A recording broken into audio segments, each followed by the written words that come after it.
Hello, everyone, and welcome to Millennial Rewind, where we take a not so sentimental look at the movies and TV shows that were around when millennials were growing up. I'm your host, Nick, coming to you from the intellectually deficient people finding incredible wealth capital of the world, Los Angeles, California.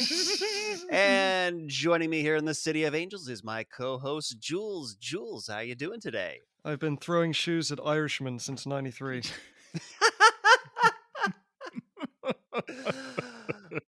I was just a wee lad. You've been tormenting us. My ancestors hate you. Tormenting the wee folk as a wee lad. And joining us from the dusty basement filled with tarantulas of Southern California, the Inland Empire, is my other co-host, John. John, what's happening? I'm saving money on airfare by hiding in the stranger's luggage. It's my new life hack. I weigh as much as clothes. Are you singing Mary Had a Little Lamb to entertain the good folks around you? I gotta work on my non-creepy child voice. Like, is this the only movie in history where there's children singing little nursery rhymes and it's not creepy as fuck? All right, well, before we get into all that, if you like what you hear today, please do us a favor and hit that subscribe button. Also, be sure to share the show with anyone you think might like to listen as well. And so this time around, we watched Leprechaun, the 1992 comedy horror film that started off Jennifer Aniston's movie career, if you can believe it. And John, how would you tell somebody you watched Leprechaun without using the title? Well, I can't apologize to my ancestors nearly enough. So I would just all the Irish actors to form an orderly queue and begin kicking me in the balls. So please, Fiona Flanagan, Brendan Gleeson, Pierce Brosnan, yeah, Saoirse Ronan, Liam Neeson, Colin Farrell, just bring it. Bring it. I'm sorry. And Jules, if the producers had asked you to come up with a different title for this hate crime, what would it be? Tooralura Die, an Irish lullaby. Because you fell asleep watching this movie. So many times. I did multiple times, yeah. The only use I can find for this movie is as an endurance test. If you can stay focused on this movie from start to finish, that is beyond impressive. That is, the Everest of focus challenges. It's seriously 91 minutes. I can stay focused through extended cut Lord of the Rings fucking marathons, like whole series that takes an entire goddamn day. I could not watch this movie over the course of a week. I cut off my big orange beard just to not be associated. I have done little dress up and kitsy shit that only these guys can see while we're recording, like for Santa Claus and stuff. I distance myself. Jules is wearing green for some goddamn reason, but Total coincidence. I never dress for you guys. and yet you're never undressed. It's very sad. No, very depressing. Yeah, I had a great time. This is a giant piece of shit, and I had so much fun watching it. I'm just enthralled at how bad it is. This movie is amazingly bad until the plot kicks in. Like the first 20 minutes or so are a lot of fun, and then when shit starts happening, it's just a waste of time. I love bad movies.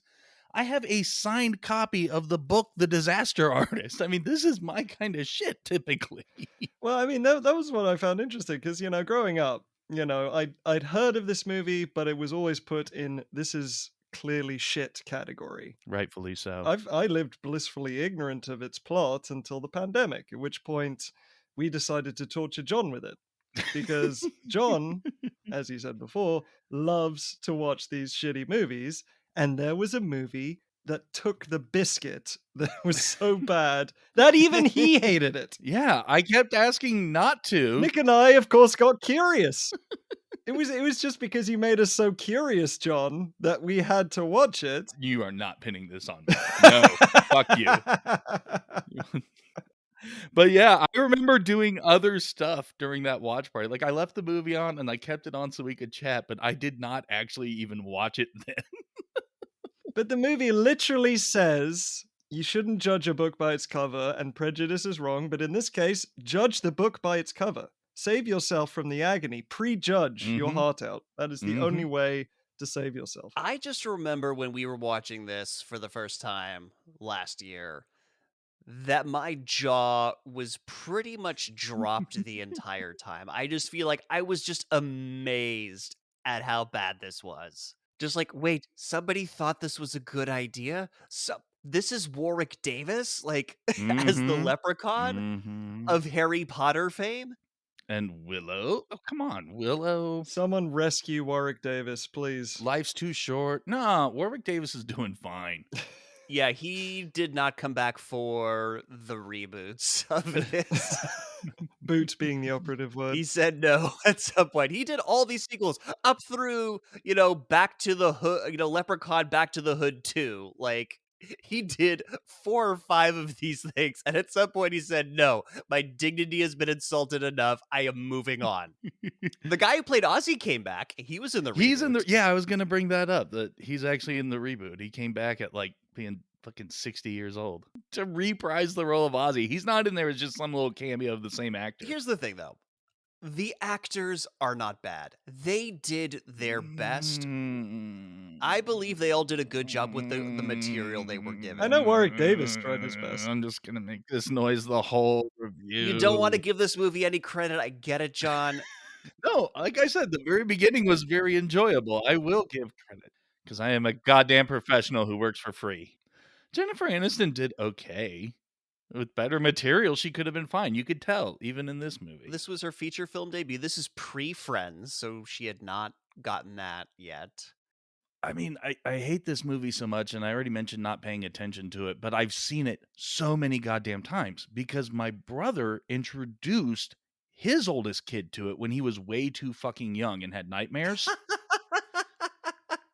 But then even a year or so later after he had nightmares from it, he fell in love and just wanted to watch it all the goddamn time. So anytime that we're over there, especially if I had to babysit, goddamn Leprechaun.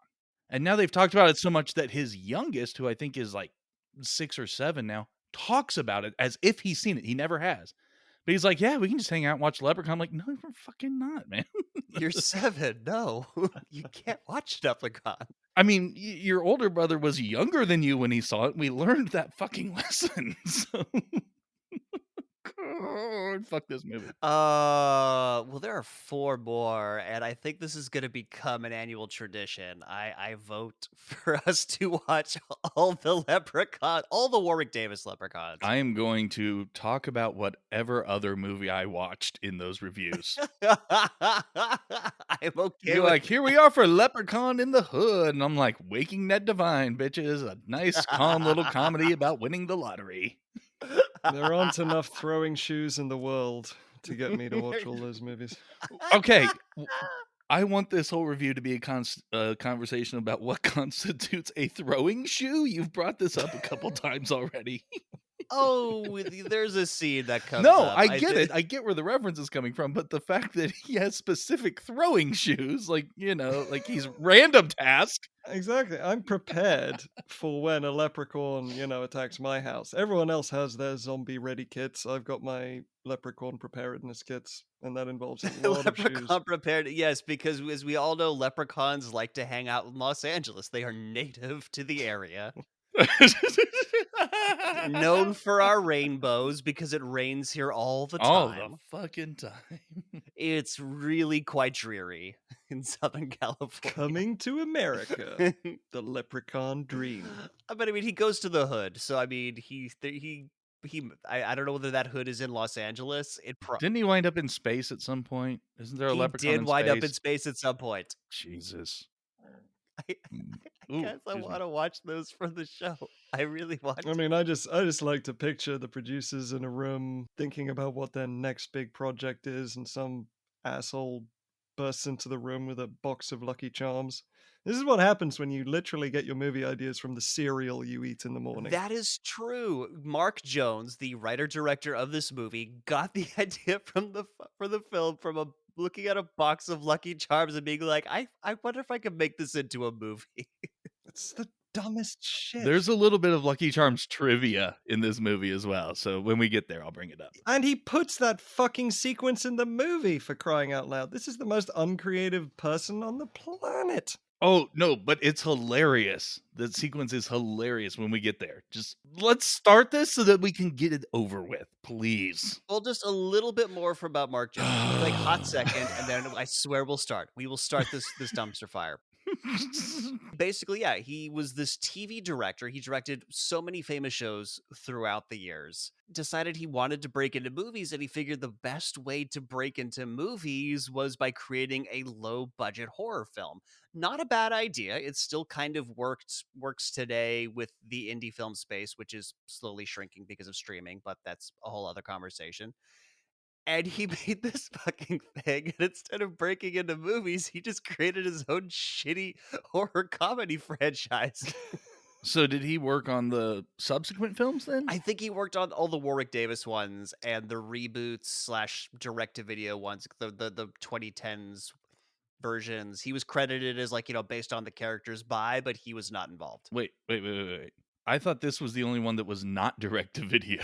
Maybe the others are direct to video. I don't know, but there was like a direct to video reboot in the early 2000s, 2010s that he was not involved with, and Warwick Davis also was not involved with. He was at that point he had decided that to move on with his career. Didn't break him into film, but it did cement his name in legend. And with that being said, listeners, I cannot describe to you the pained look on these guys' faces. So we're going to take a quick break. And when we come back, we will be breaking down the dumpster fire that is Leprechaun. I think you mean Wellfire. I meant to say Wellfire. Hey, Mark Jones. Thanks for coming. All right, no problem. We here love that episode of the A-Team you wrote, and yeah, we were told you had some new ideas for movies. What you got, man? What you got? Oh, yeah, I got tons of ideas. All right, let's hear them. Fire them at me. Let's go. Great. So the first one is about a ghost Loving it. who starts attacking these people in a haunted mansion. Oh, a poltergeist ghost. Very scary. Yeah. And it's really into shoes. Oh, yeah. Wait, shoes? Yeah, shoes. Ghost is into... Okay, we're doing great until then, but what else you got? Keep it coming. Okay, no worries. I got a couple more ideas. So the other one is about a vampire who dresses in a brown cloak. Ooh, brown instead of black. Nice twist. Loving it. And it terrorizes this band of like teenage misfits in a small rural town. Yeah. Classic popcorn. Let's go. I'm eating this up. And the vampire makes shoes. What? Again with the shoes? This is just... no, we're gonna have to pass. Okay, I got one more. Cool. All right, got one more. So there's this leprechaun. Oh, so like a family comedy this time. Okay. He's not an ordinary leprechaun. He's an evil leprechaun. Oh, you are blowing my mind, Mark Jones. And he chases down this Irish guy to North Dakota to get his gold back, and he starts killing people, right? Loving the geographical confusion. All right, good. I am literally almost coming at this idea. Oh my God. Love this energy because you know what? He loves to shine shoes. Okay. I'm gonna have to take it back a bit and ask seriously, what's going on here? Is this like a shoe fetish thing? What? No, I don't have a shoe fetish. No. I think it's pretty obvious you do. And I mean, I also just realized that you just pitched me Booberry, Count Chocula, and Lucky Charms. Do you eat the cereal from the shoes? How's this work? I don't want to answer that question. All right. Well, it doesn't matter. We're a little studio. Lionsgate or someone's probably going to buy us out in a few years regardless. So, yeah, let's do the Leprechaun movie. Okay. By the way, can I have your shoes? No, I'm wearing them. Can I sniff them? Contact reception.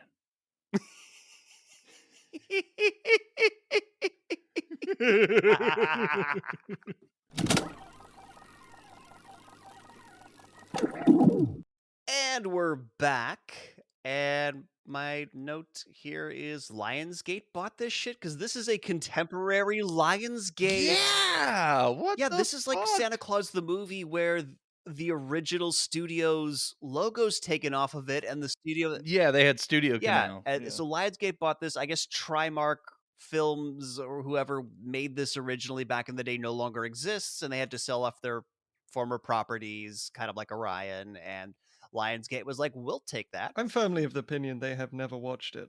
They just know that Jennifer Aniston and Warwick Davis are in it. I don't think they even knew that. I think it was just part of them, buying out Trimark. How and whenever that happened, it was just in there. And it was like, we've got these properties now, slap the logo on the front, done. Yeah, they spent fives of dollars on their film, by the way. So, anyways, we see the eponymous leprechaun going down to a dank cellar and closing the door behind him with magic. Magic, by the way, that is very that inconsistently gets special effects. Okay, yeah, okay, that was my thing because he apparently has telekinesis and everything has a green glow whenever he uses it. But in this, there is no glow, there's nothing. So I have that he turned off lights with a sound effect. Yeah, my note is that he activated the crossfade, Yeah, that's what I mean by turning off the light. but it's not turning out the lights. It's crossfade. It crossfades the movie. I swear, the editing in this movie, God, keep an eye on it because it is something Oh, it special. is horrific.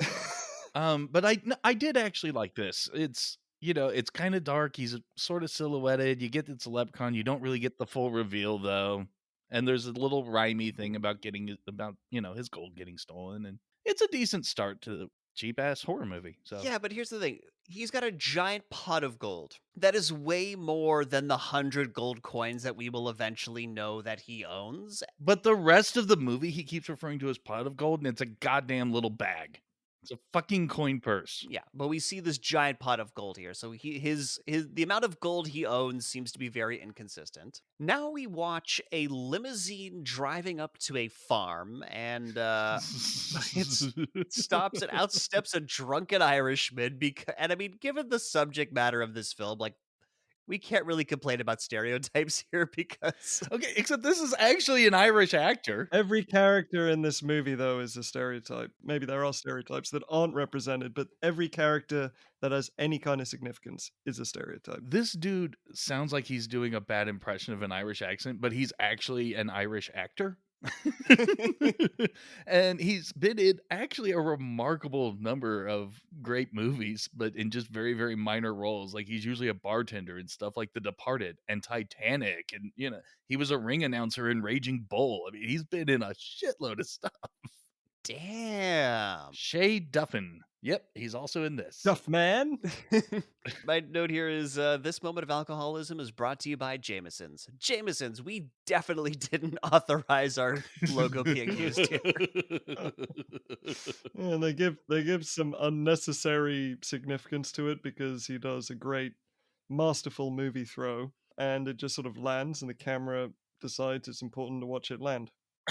This is one of the many ways this movie pads for time. So his wife is very unhappy with the fact that he came home with a limousine Because they're poor. because they're poor, really poor on this.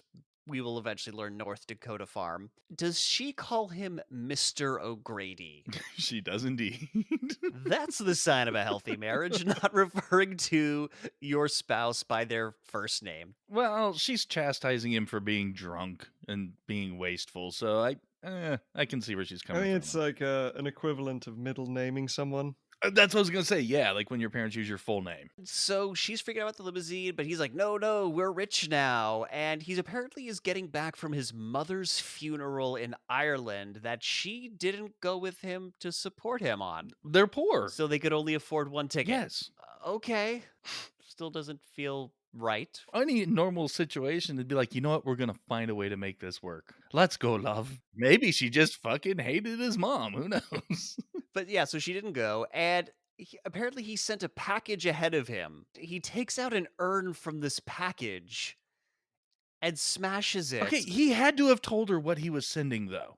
Because he's like, hey, did the package arrive? She's like, yeah, I left it on the porch. I'm not touching that fucking thing. What are you doing bringing your mom's ashes back? Like, she is pissed about this. Right. But why? But we learn that actually, as he smashes it open, and this is, Jules, I think one of the first moments where the editing is noticeably terrible.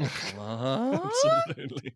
Throws it down and then like cut away and then it's already smashed and then he's got the sack of gold that's inside. It's really sad.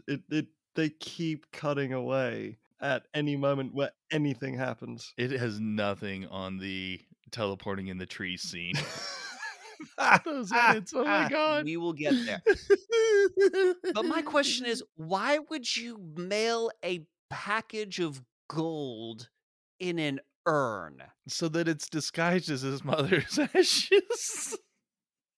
But it's just the bag of gold in the urn. There's no extra dust or plastic or, packing peanuts or anything in there. So anytime this box moves, you're going to hear the jingling of coins. Yeah, or the smashing of the urn as it gets tossed. Yeah, because there was no packing material in this fucking box. So dumb. But I think there was some paper. I think he had some brown paper. not enough. Whatever. It's stupid.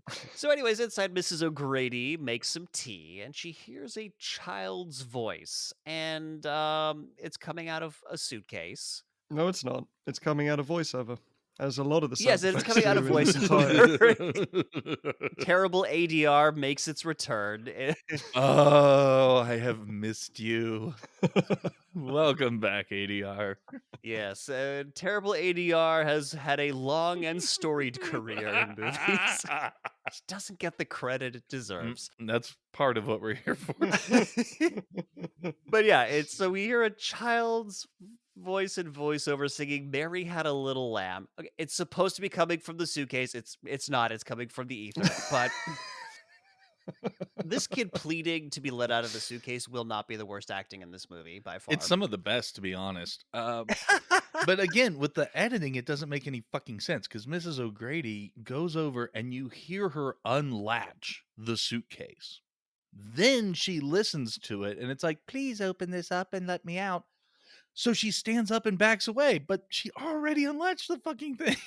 Yeah. And that's why Leprechaun's able to jump We out. also get some discount Jawa eyes, like some really tiny little pinprick red eyes, which are not scary. And so she's terrified by the leprechaun that pops out, and she takes 2 steps back from the living room to the basement door that's in the kitchen. Don't think about it, and then falls down the stairs. Yeah, she walked from the kitchen and saw the suitcase and walked directly to it and stepped backwards, not into the kitchen, to the goddamn basement stairs, which, by the way, deserve their own credit. They get so much screen time in this goddamn movie. So much screen time. I put it as third build behind Davis and Aniston, to be honest. And she falls the most normal way, which is to swing your arms upwards as dramatically as possible. Well, yeah, the best way to stop yourself from falling is to catch yourself on the ceiling. Doesn't everyone do that? Obvious when you think about it. I mean, when you're as tall as Jules and I, that is probably the case. If we're being honest. For shorties out there, you're shit out of luck. But this is a tiny Irish woman who's just made tea. Yeah, next to you guys, I am a goddamn leprechaun. You're our leprechaun. So yeah, she falls down the stairs and snaps her neck. And my note here is, yeah, she falls down into the main character of the movie. I mean, the basement. Dan comes back and hears his wife asking where he hid the gold. Again, in terrible voiceover from the ether. The leprechaun that comes around the corner with a tea tray. Yeah, he's got the fucking tea ready to serve. And the teapot is smoking a cigarette. Yeah, it is piping hot, as in the pipe of a tobacco pipe. He's like, "How did you find me?" And the leprechaun's response is, "The wee people have their magical ways." By the way, like Warwick Davis tried, but his accent is not It's Irish. so bad. It is leprechaun. He has a leprechaun accent. Mr. O'Grady, Dan, runs to grab a revolver and a 4-leaf clover. Fuck yeah, that's leprechaun kryptonite. So he shoots the leprechaun who runs away, chases him down to the basement, and the leprechaun then fucks with him by using his wife's body as a puppet, as a ventriloquist puppet. But not. He just kind of hides behind her and does the voice. My note here is, well, we're back in the basement again. You know, I Already. sure hope we get to spend a lot more time here. Well, don't let me you tell worry. you, you're in luck. Because leprechaun's lucky. Because of the lucky, yeah. Yeah. Shut you up. get it? You get it? Dude, that is much better than any joke made in this movie, save for one. Okay, you're going to have to point it out. So Dan is like, "I should have killed you in Ireland when I had the chance." And why didn't you kill him in Ireland when you had the chance? Yeah, clearly you saw what this ugly little bastard looked like. You knew he was going to be trouble. He has claws, for fuck's sake. It's not just that the exposition is clunky in this movie. Sometimes it's completely unnecessary. I don't know why he even needed to bring that shit up. It is a nice reversal on the "you should have killed me when you had the chance," though. Ah, movie cliche. Gotcha. Mhm, mhm. So here's the thing. He shoots the leprechaun, which weakens him to a point where he can trap him in a crate with a clover on top. Given how we know the movie ends, this is where the movie should have ended because this guy knows how to kill a leprechaun with a four-leaf clover. He's got an unconscious leprechaun right in front of him and a four-leaf clover. So what he actually did was he jammed the fucking four-leaf clover down its throat, the leprechaun melted away, and we didn't have a movie. It was a surprising ending, you have to say. But instead, this had to have actually been Warwick Davis he put in the crate because he does it oh so carefully. And then grabs a hat and just throws it and drops it in huffily, like I imagine he would have for the leprechaun in actuality. Warwick Davis did have to do basically all of his own stunts because how many little people stunt people are there out there? I don't know. Hardly any. I mean, it's hard enough to find actors. I mean, they do exist. Warwick Davis actually, I'm not sure when he started, but he's basically a talent agent specifically for little people. Oh, dang. Every once in a while, a role comes around. He's like, "Well, actually, that's my proportions. I'll take that." That's how he got Marvin the robot in Hitchhiker's Guide, Huh. and he got voiced by Alan Rickman. What a fucking great movie! We should watch that instead. Oh, we will watch that at some point. Anyways, back to this piece of shit. Just- After having trapped the leprechaun in the crate with the four-leaf clover kryptonite, starts to pour gasoline, which he happens to have handily down in the basement. well, naturally, yeah, Which would probably burn the four-leaf clover, right? Right. yeah. But the point is burning the leprechaun. But there's no evidence that the fire will actually kill the leprechaun. For some reason, the leprechaun's mocking him about trying to burn him with gasoline. Yeah, he's like, "You can't burn me. I won't let you." And it's like, "How the fuck are you gonna stop it? You're Yeah, in there." you're under the power of kryptonite. Fuck you. But he's not going to just burn it. First, he's got to pull his wife out of the basement. While the leprechaun from down in the basement, who apparently has like psychic vision of what's going on upstairs, continues to taunt him. Yeah, and narrate everything he's fucking doing. But he leaves his wife. Here's my point. He leaves his wife at the door to the basement, and he obviously has trouble moving her. Then he's going to go light a gas fire in the basement, and somehow, I guess he hopes to escape with her in time. Yeah, I don't know what this is. And then the leprechaun's like, "Oh, don't strain so hard, you'll have a stroke." And he clearly has a heart attack. Yes, he clearly has a heart attack, but the movie will refer to this as a stroke. I really want to put that in place for later on. Important plot point. It's during this taunting we also learn that the leprechaun traded his soul for gold, his gold. So that's why the gold. That is not actually a plot Well, point. it's an important. I think it's an important little. I don't think it even needs to be in the movie. It's his motivation for his gold. Anyways, It could be literally any fucking thing. And the main thing is, as we learned, is as he loses his gold, his magical powers dwindle as well. but do they? We'll get into it. Dan has his heart attack stroke, and my question here is, how does he survive to the end of the movie? Unclear.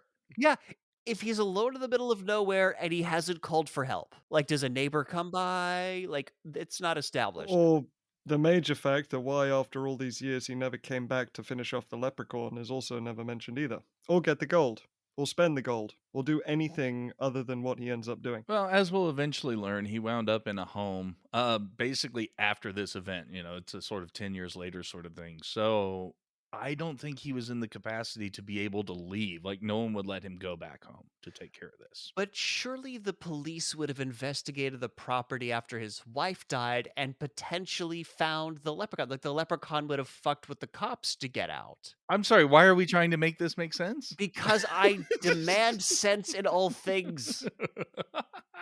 Surely, because we can see, as we're fading away out of the basement, we see the leprechaun shaking the crate. So he's able to shake the crate. So at some point, surely he could shake this really dainty little clover off and get out on his own. John, I know you like to make these things make sense for me, and it is normally delightful. Don't strain your brain on this one. Don't strain. Well, he doesn't have he doesn't have his gold and he's under the effects of kryptonite, so he can't teleport around, obviously. Right. No, I was just thinking if he was shaking the crate, he might cause it to fall in as well. And even if it fell off, I think it would be close enough proximity that he would still be limited. Except no, that's how it fucking works. Even when Yeah. it's like 10 years old and dried and shriveled and shit, it still works because it's on the top of the crate. Okay, whatever. Fuck it. Let's go. So now we get sweeping shots of definitely North Dakota and not Simi Valley, California. It's the story of Hasselhoff going after the boot of gold. And so we hear Jennifer Aniston in voiceover complaining that she has to spend her summer with her hick father, and doesn't want to be in New Mexico. It's not New Mexico, it's North Dakota. I don't care. It's not Los Angeles. And I feel like considering how much further you would have to drive, because they drove all the way from LA to North Dakota, you would know where the fuck you were at some point. Like you would have to have your head really far up your ass to But know. the character does. Fine. I mean, yes, I understand maybe she should have said something like Kansas and North Dakota's, much further, but still. And in this dialogue, I did want to mention that, the dad says, "Don't judge a book by its cover." And no, movie, no, judge a book by its cover, especially you. Especially this book, yes. Yeah, well, he says this after they arrive at the O'Grady farm, and she's just like, "What the fuck? No, this is a joke. We're gonna go stay in a hotel, right?" And he's like, "No, no, don't judge my book by its cover." And she says, "Dad, this book doesn't even have a cover." Okay. Now, Dad, I don't think he's ever called this, but his character's name is JD for some reason. And he's played by John Sanderford, who is in the amazingly titled movie that I need to see, apparently, Excessive Force 2, Force on Force. So the first Excessive Force movie has a cast that includes James Earl Jones, Tony Todd, and Lance Henriksen. Number 2, none of those fucking people. More importantly, however, John Sanderson is in 2 episodes of Baywatch as Captain Russell. Gotta have that Baywatch tie-in. Oh yeah, the first one he's a captain of the lifeguards and he's accessing, this horrible situation where a kid almost did drown and is in the hospital in a coma. And Hoff blames himself and it's super dramatic even by Baywatch standards. It's amazing. Okay, so I need to ask a question. Do they ever explain why in the fuck these two people from Los Angeles are spending a summer renting a shitty ass farm in the middle of North Dakota? Is a No, they do reason? not. No, okay, they're just fucking there They're just there. for there to have a movie. They're just there in not California. Although it's definitely California. This was shot in Jesus Simi Valley. Christ. And speaking of like padding for time, we spend a long time watching her whining as she goes inside. Okay, so Jennifer Aniston, establishes her as the Valley Girl stereotype, and she will stick to this throughout the entire movie because the script tells her to. She has an arc asterisk. She has some amazing ADR while she's walking into the house bitching about how dirty and horrible everything is in her heels that apparently she wore in a long ass car trip. Yeah, in a fucking Jeep ride from LA. Jesus. So now we're in the basement again to Yay! watch a tarantula, a species that definitely lives in North Dakota, walk over the leprechaun crate. And my question here is, how is this clover, which is black at this point, not fully decomposed in a decade? It be magic. This place is covered in spirit Halloween spiderwebs. Dad and Jennifer Aniston come down. She continues to complain about the house. She's like, "Look, I'm going to go get a hotel in town and you can come and visit."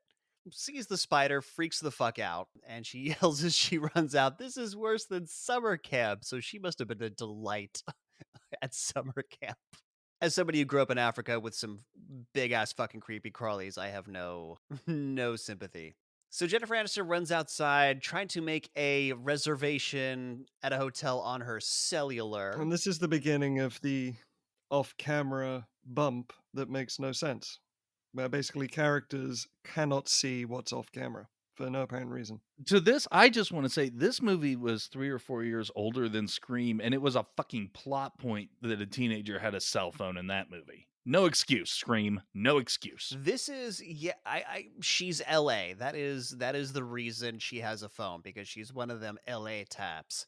And she knocks over a guy who's got paint thinner, a guy's paint thinner. This is Nathan, whose style is fresh out of the 80s. He has not left the 80s yet. I was gonna say discount Kevin Bacon. He is kind of discount Kevin Bacon. Yeah, Especially with yeah. the hair, the 80s bacon hair. He's carrying the paint thinner in like one of those plastic buckets you have for your 5-year-old kid when you go to the beach. Yeah, in just a fucking bucket. Okay, okay, good. It's not just me because I'm like, okay, I am as handy as not a handy person. And do you carry paint thinner in a bucket? That seems really No, it first of all, it comes in a can. Secondly, you pour it in something to mix with the fucking paint. You don't like empty the whole can into a goddamn bucket. okay. Good. It's not just me. And then she ends up giving him $40 to like make him whole after knocking over his paint thinner onto the grass. And he's like, no, I just wanted an apology. Yeah, that's part of her character and the thing that came up in the basement where dad tries to be like, "Well, you got to learn that money doesn't fix everything." And she's like, no, I'm going to live by that philosophy. I'm going to stick with it." Girls always getting scared of stuff because, she mentions the spider in the basement. She's like, hey, bud, this is the 90s and women are treated equal. And I Jennifer have Aniston, that quote as well, and I followed up with, "No, they weren't, and they still aren't." No, 90s, no. Nice try, early 90s. nice Nice. try, early 90s. I'm like, Jennifer Aniston, I'm calling you from 2022. And no, they're still not. No.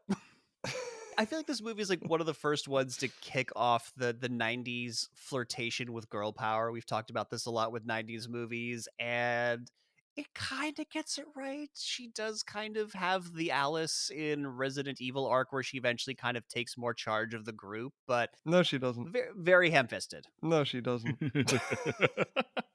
Don't give this movie that credit. It does not in any way, shape, or form. It tries. It fails, but it tries.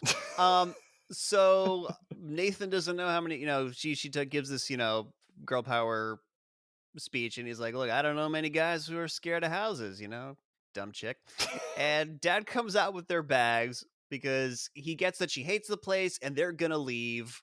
And my question here is, given how your daughter is, what could have possibly made you think that she would want to stay in a place like this or would be okay with it or anything? Like, have you not met your daughter before? Like, what the fuck?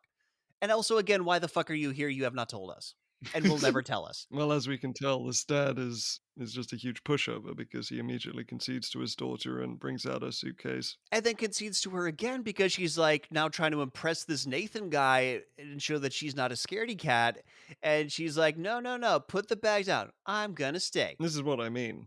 All of it's motivated by this guy, so it kind of ruins any element of girl power. Yeah, it's dumb. But Nathan gets a kick out of watching her do a 180. But we're about to have a Dennis the Menace reference. That was retro, wasn't it? Yeah, we meet Ozzy and Alex. So Ozzy, I have him here as Andy Richter if he was playing Simple Jack in Tropic Thunder. That's not far off. Weirdly, this guy had a pretty good career prior to this movie. This movie fucked up his career? Yeah, that's what I credit this movie for fucking up his career. He was chubby in Teen Wolf. He was on the basketball team stuff. He was in Teen Wolf in his sequel. He was the bully in Pee-wee's Big Adventure. Afterwards, he was in The Naked Gun. He's played John Wayne Gacy. He was on Tim and Eric Awesome Show. This guy has had a surprising career, actually. Mark Holton. And then Alex was one of those just kid actors that you just saw around. He's rarely ever the main kid. Biggest thing I found was Mr. Nanny with Hulk Hogan. Ozzy's like a mid-30s guy. Yeah, he's literally mid-30s, and he literally gets referred to as a child in this movie. Because he's got some sort of intellectual disability that they're weird with. Yeah, it's just like they play it for laughs. There's a scene where Alex is an absolute dick to him. So Alex is like a 10-year-old. He's Nathan's brother, and apparently the three of them have a painting business together, I guess. They are three guys who paint. That is the sign on the truck. That is the name of their business. Yes. And my note for that is I have a great title for our podcast to you guys. Three guys who podcast. But I mean, this quote unquote sign on the truck, this is clearly some poster board that they taped onto the truck, right? Yes. They got a Sharpie and wrote this. So here's the thing. Ozzy's telling Alex a story about a UFO, but Alex is like, I don't want to hear any of your crazy stories. And he shoots him with a slingshot. He shoots a piece of gum at him with a slingshot. This skill is important to the movie, and this is a moment that gets Surprising amount of foreshadowing in this. There's a couple things they actually set up and pay off. I was marginally impressed. But it's the worst slingshot. I mean, this movie claims it's in the 90s, but this is comedy from like the 50s. As someone who has lived in rural areas, yeah, I mean, no, we had slingshots that were made out of like a bicycle tube. You just cut the rubber and, tie it to some sticks and Y-shaped. well, of course, it had to be because that's what you always saw on TV and movies. So of course your slingshot looked like that. Yeah, Mark Jones was in his 40s when he made this. He was not down with what the kids were doing. But here's the thing. This moment it's such a small moment that you would absolutely forget it, but given how his ability to shoot gum with a slingshot, how integral that is to the climax of the film, I feel like that skill there should have been more time with it. They should have made it a bigger moment, or at least let us see it one more time There's before the lots of should-haves. I'm Yeah. not going to get into I'm just that. gonna throw that out there. So, anyways, the dad comes up and introduces himself, and this is where we learn that Alex is Nathan's brother. He offers to help them out with painting the house, but Alex, who's really down with insurance policies, says, "Sorry, our liability insurance won't let us. We have to be the ones handling the equipment, so no." Yeah, he's talking out his ass. Fuck that. We start beginning to feel the evidence that this kid is an absolute psychopath. We'll gradually get it more as the movie proceeds, but Yeah, because he proceeds to sit down. This little kid says to Ozzy, "Hey man, I could really go for a beer right now." And my note here is, "Me too, kid. Me too." I'm watching this fucking movie. So Ozzy chastises him for wanting alcohol, but Alex plays made you look, like points down and like flicks his nose. And this is also something that pays off later in the movie. Pin in that. I think you and I have very different definitions of the term payoff. Cut to Jennifer Aniston taking 2 glasses of Kool-Aid down to the basement, because if we stay away from the basement too long, this movie gets separation anxiety. My note is please poison my Kool-Aid if it will spare me the rest of this movie. I argue that the real plot of this movie is the movie learning to live without the basement set. It's like learning to grow and move beyond it, and it's That's like the a metaphor. heartwarming tale of overcoming its own anxiety as a film. Like, I think that's the real plot of this A movie. creative type flowering coming out of the basement and into this beautiful world with a clover patch. apparently. Yes. It's a better movie. Well, the basement has, had some age go on in these 10 years. It's got cobwebs and dirt and shit everywhere. It is marginally cleaner than the basement from She's All That. My question here is, why does she have 2 glasses? Because she's supposedly, is she going to have a drink with Nathan? Obviously. It was either that, or you just decided that either Ozzy or Alex don't get a Kool-Aid. Well, they're outside, so yeah, fuck them. So she starts checking out the crate. It's a child and a man-child. They're not going to want Kool-Aid. No. This is a great time to bring up that the movie doesn't understand jump scares because it shows the leprechaun sleeping and clearly unaware of what's going on, and then it does a jump scare. It does a tarp jump scare. Where a tarp falls from the fucking ceiling. What? There's no loft. There's no rafters in this basement. Yeah, there's not enough space because, like, we learned that Nathan is the one who carelessly tossed it behind him, but there's no room for it to have arced enough to come directly down No! onto her head. No. Is it ever established why he's in the basement at all? Getting tarps for painting the outside of the house. Okay, so in his paint business, he actually doesn't have tarps. He has to get them from the house's basement. I think the real answer is because fuck you, Jordan. That's why. Because basement. That's why. Yeah, fuck you because basement. Nathan explains to Jennifer Aniston that this farm used to belong to the O'Grady's, but he was a weird kind of guy. Some weird shit went down with him.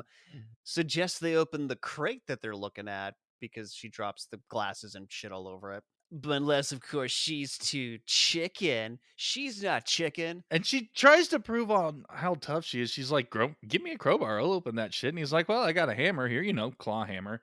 And she has clearly never held one before. She's like, yeah, I can make do with this? Like, isn't even sure she's holding it the right way. It's like he handed her a used dildo. It was just like, that's the way she handles it. Look what I found in Ozzy's overalls when I was doing laundry. No, bad, John. Oh, god damn it. You are going to fucking hell. God damn. Anyways, they hear Ozzy screaming, speaking of him, and they both run out to see what's going on, and it turns out Ozzy just got a bunch of paint on him. This paint placement is way too fucking precise. How the fuck? Because here's the thing. He supposedly got all this paint on him because Alex wasn't holding the ladder properly, but he's got paint on him like somebody dropped it on him. So But it's not like it dropped. I mean, it's fake dropped on him. He's got some in his hair, and it's just on his face. It's very clear circles where they didn't put it on his eyes. It doesn't go below the jawline. There's no drips, no running, and then there's paint on the very top kind of shoulder chest part. It's so fucking bad. He looks like he was pied with paint. yeah, kinda. But even then, it's splotchy and drippy and shit. This is And the whole scream thing is another example of how they try to jump scare you whilst showing the monster is safely trapped within the crate. But and he was doing this with why does he need to climb a ladder to use one of those like rollers on a pole that to paint the side of the house? he's a man child. Who knows? Yeah, it's dumb. So anyways, Jennifer Aniston tells Ozzy he can go inside and wash up, tells him where the bathroom is. At least she thinks it's a bathroom. Yeah, they haven't even like fucking moved in. So yeah, there's going to be soap and supplies to wash yourself up from fucking house paint in your hair, which he does. He manages to do it. So Doesn't need any turpentine or any of that shit. Really well done, too, because he doesn't get a speck of blue on that towel. Not one. So Ozzy comes out after having washed up, and he hears a child's voice singing Twinkle, Twinkle, Little Star. In voiceover. Voiceover.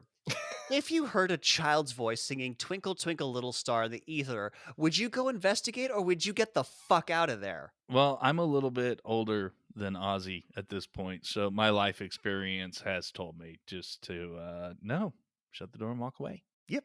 Just nope the fuck out of there.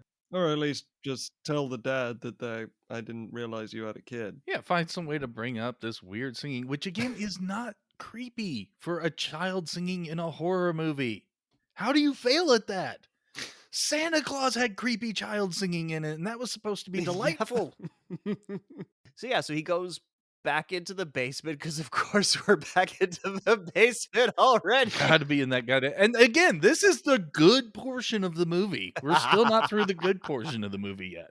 It's so much time is spent walking up and down their stairs in the basement. They spent $40 on this basement set. They were going to get their goddamn money's worth. This is at least $48. Come on. Okay. And 88 cents. Andy McDowell paid for it? She did.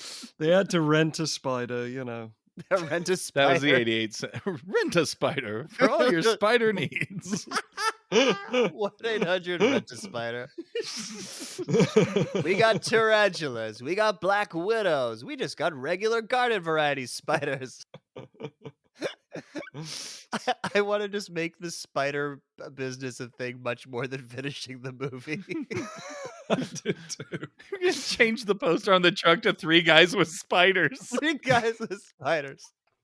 I want to be that guy on set. Yeah, I'm the spider guy. I'm the spider guy. You're just like petting your tarantula like a cat. That's because you want to be Spider-Man. That's a different thing, Jules. This is true. It's true. I do want to be Spider-Man. But we do have to get through this movie. God damn it. And now, of course, like I said, we're back in the basement and we hear a terribly acted child's voice say, "Please let me out of the crate. Please. Oh, I don't like it in here." Blah. Ozzy goes over to investigate the crate. He sweeps off the black clover and the leprechaun bursts out. Shit's about to get fucky. Yeah, his super strength returned. He punches through the fucking crate lid. Bursts out and knocks Ozzy down. And he says to him, "Hey, Tommy, have you got a light for an old leprechaun's pipe?" And, well, no, not if you call him names, jerk. I think he was asking him to suck his dick. Light my pipe. Light my pipe, big boy. We already know where the dildo's been. Poor Ozzy. And Ozzy asks him what the heck he is because, he's just this shriveled leprechaun. We find this is the first time we see him, like, in full light. And he says, like, oh, I'm a leprechaun. And for some reason divulges that he's a shoemaker by trade and that, Ozzy's shoes could use a shining. He's into that. Yeah, he's got some shoe OCD. When he jumped at Mrs. O'Grady, he was like, "Oh, look, my buckles are so shiny." Yeah. He introduces himself with his shoes. And so he threatens to turn Ozzy's ear into a boot unless he tells him where his gold is. And Ozzy gets up to flee, and now we get him closing the door with his magic with special effects. There's like a little green shadow, like spirit that closes the door. Yeah, he telekinetically slams this door shut, which is a minor inconvenience because Ozzy just opens it. Yes. And he's like, you only got away because my powers are weak and I really need me gold. And it's like, my note here is, it's really nice that the leprechaun is explaining the rules of leprechaun out loud. It's nice. It's nice that he's doing that for us. As mentioned with Poison Ivy, you don't need an audience to villain-splain. It's true. So Ozzy runs out yelling that he saw a leprechaun. He's like, look, he wants his pot of gold and he's got this thing for shining shoes. And Alex is like, you're full of shit. Yeah, I'm picturing that this was identical to the pitch meeting when this was first being pitched to producers. I love this line Ozzy has because it sounds like he's volunteering because he's freaking out about the leprechaun and he's going to kill every one of us and I'm first. Why are you first, Ozzy? Anyways. So anyway, the more you know happens in the sky. No. You are jumping ahead because Because I need to. Nathan's like, okay, we'll go down and check. So he grabs this dinky little stick and they all go back downstairs and we're back. Oh yeah, I forgot. We have to go. We have to return to the fucking basement again. Because again, this movie has separation anxiety from this fucking basement. How is the alternate title not Basement? There's nothing outside. Oh. And to clarify, it's always just like this one angle shot in the basement. It's the same fucking angle that the camera is looking at the stairs. Yes, God. Well, there's so much cobwebs and dirt, you're going to disturb that shit, and you'd have to redress, and we do not have time nor money to pull that off. So Nathan knows this is the busted crate. He's like, yeah, it was the leprechaun. Then they hear a noise in the corner, and Alex and Nathan go to investigate, but it's just a rat. So got a little false scare there. And now we get to leave the basement and just watch them all make their way from several angles out of the basement. And we will not leave the basement until they are all out. Oh my God. And now we see Ozzy spotting a rainbow. And it's clearly a magic rainbow with a pot of gold at the end of it. And honestly, given the lack of clouds or rain, Ozzy might be onto something. I feel like he gets dismissed a little too easily by Alex, who's a dick to him. So Ozzy runs off to go find it. Alex goes to keep his eye on him. And Jennifer Aniston is now going to help Nathan paint. Okay, this was clearly code for let's go fuck, right? Yeah, but he literally teaches her how to paint. I know. Yeah. We go and see Ozzy and Alex, and when we come back, I'm like, holy shit, they're actually painting. I'm very much watching paint dry. It's fantastic. Oh my God. Right. But again, like I thought the liability insurance didn't allow them to help, but apparently Nathan doesn't. Yeah, but Alex isn't there to be pedantic about shit. So also, I love before we go to Ozzy and Alex, Jennifer Aniston picks up a can of paint and asks, "Is this biodegradable?" Oh my God. Stereotype. She's from LA. And LA people are kooky like that. But the thing is, you know how in most decently written movies, a character may seem like a stereotype, and then as you get to know them, they have a different dimension to their character. That does not happen. We already know how this is going to end by you saying decently written, okay? Spoilers in the middle, just like this fucking movie. So anyways, Alex and Ozzy find the end of the rainbow. It's a rusted out truck. Ozzy pratfalls because fat guy with mental disorder is funny. They find a gold coin because it shines and makes a noise like an item you're supposed to pick up at a video game. It really does. Except it doesn't actually shine. They forgot to put that special effect in the movie.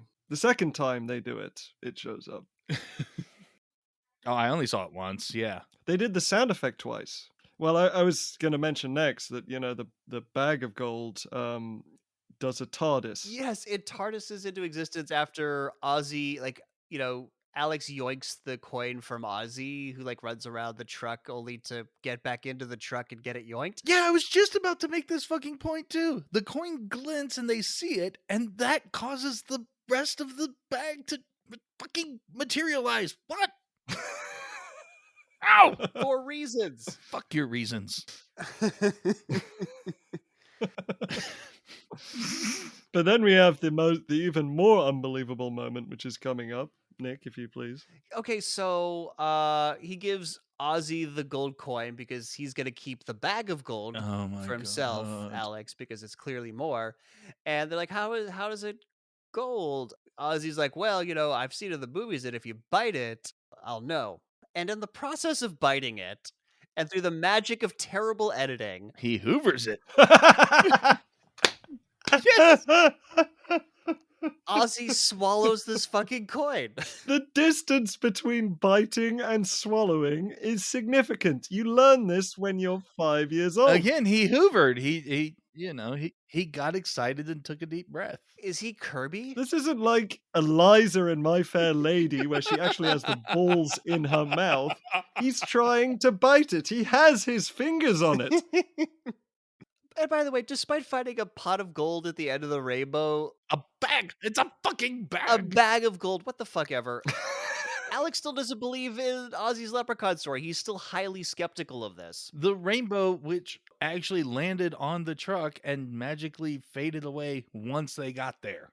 You have rainbows that you literally found gold at the end at. And suddenly, nope, Ozzy still doesn't make any fucking sense. Because he's Ozzy. The next part is fantastic because the kid does drop a lot of abuse on Ozzy, becomes completely unrelatable. Yeah, no shit. He's such an asshole. This is the scene I was getting at earlier, where Alex tells Ozzy how we can use this gold to get your brain fixed so they can make you smart. He's like, I'm smart. And he's like, yeah, but I mean, like, actually smart so that people won't make fun of you? People will make fun of me. Well, not to your face. Jesus.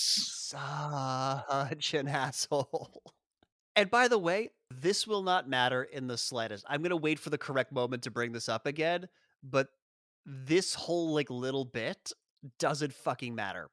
It will completely be negated. We will get there. So the plan is they're going to hide the rest of the gold in the well by the barn or the house. And they're going to take one of the coins into town to get it appraised to make sure that it's real gold and to stop Ozzy, I guess, from swallowing more of it. An amazing amount of sense shown by this movie. So my question is, given the stirring soundtrack in this scene and the subject matter and just the characters we see on screen for an extended period of time, am I still watching Leprechaun or am I watching an early 90s Disney movie? I feel like the movie stepped out of the movie to do a different movie for a little bit. The tonal shift is jarring. Honestly, I was just so excited by watching Jennifer Aniston learn how to paint a house. That's something I don't get to see. Jennifer Every Aniston day. is painting the house, got a little like strategic blue stripes on her arms. So does Nathan to show us that they've been painting. Clearly been having a bit of fun. Because this is not, we dripped some paint. This is clearly, I rubbed my finger of blue paint on your arm. You are my finger paint canvas. But she's painting, and he does like the let me show you how to do this sort of thing a little bit. And they have this area that's like not even a square foot. And suddenly they need to get more paint. Little fucking acrylic tubes from the craft store have better coverage than what they're using. What the fuck? So here's the thing. Calls her a regular Picasso, and I don't think that's the style of painting you want to go for when painting a house. Just throwing that out there. And the color scheme is ridiculous. Based on the colors and the way they're going about painting this house, Picasso makes a hell of a lot of sense. I gotta be honest. Yeah, the house they're painting like standard blue, and they're painting the shutters like apple red. Like, what the fuck? House painted by a 5-year-old. Exactly. So yeah, Jennifer Aniston goes to the truck to get more paint, and we see that the leprechaun is hiding underneath, and he gets his perv on. Yep, that's what I have too. Leprechaun's a perv. starts stroking her legs, and she is into it. For some reason, she thinks Nathan just got under the truck and started stroking her legs. When he clearly walked into the opposite direction Yes, as her. but he clearly walked in the opposite direction. Another reason which completely undermines any attempt at portraying women in any sort of an enlightened way. And then he walks back. He comes back into frame to start painting again. She's still at the truck and she's like, "Oh, Nathan, stop it." And he just doesn't really react to that until she gets attacked. Yeah, well, she notices that it's not actually Nathan. She like looks back and like, oh fuck, what the fuck's actually touching me?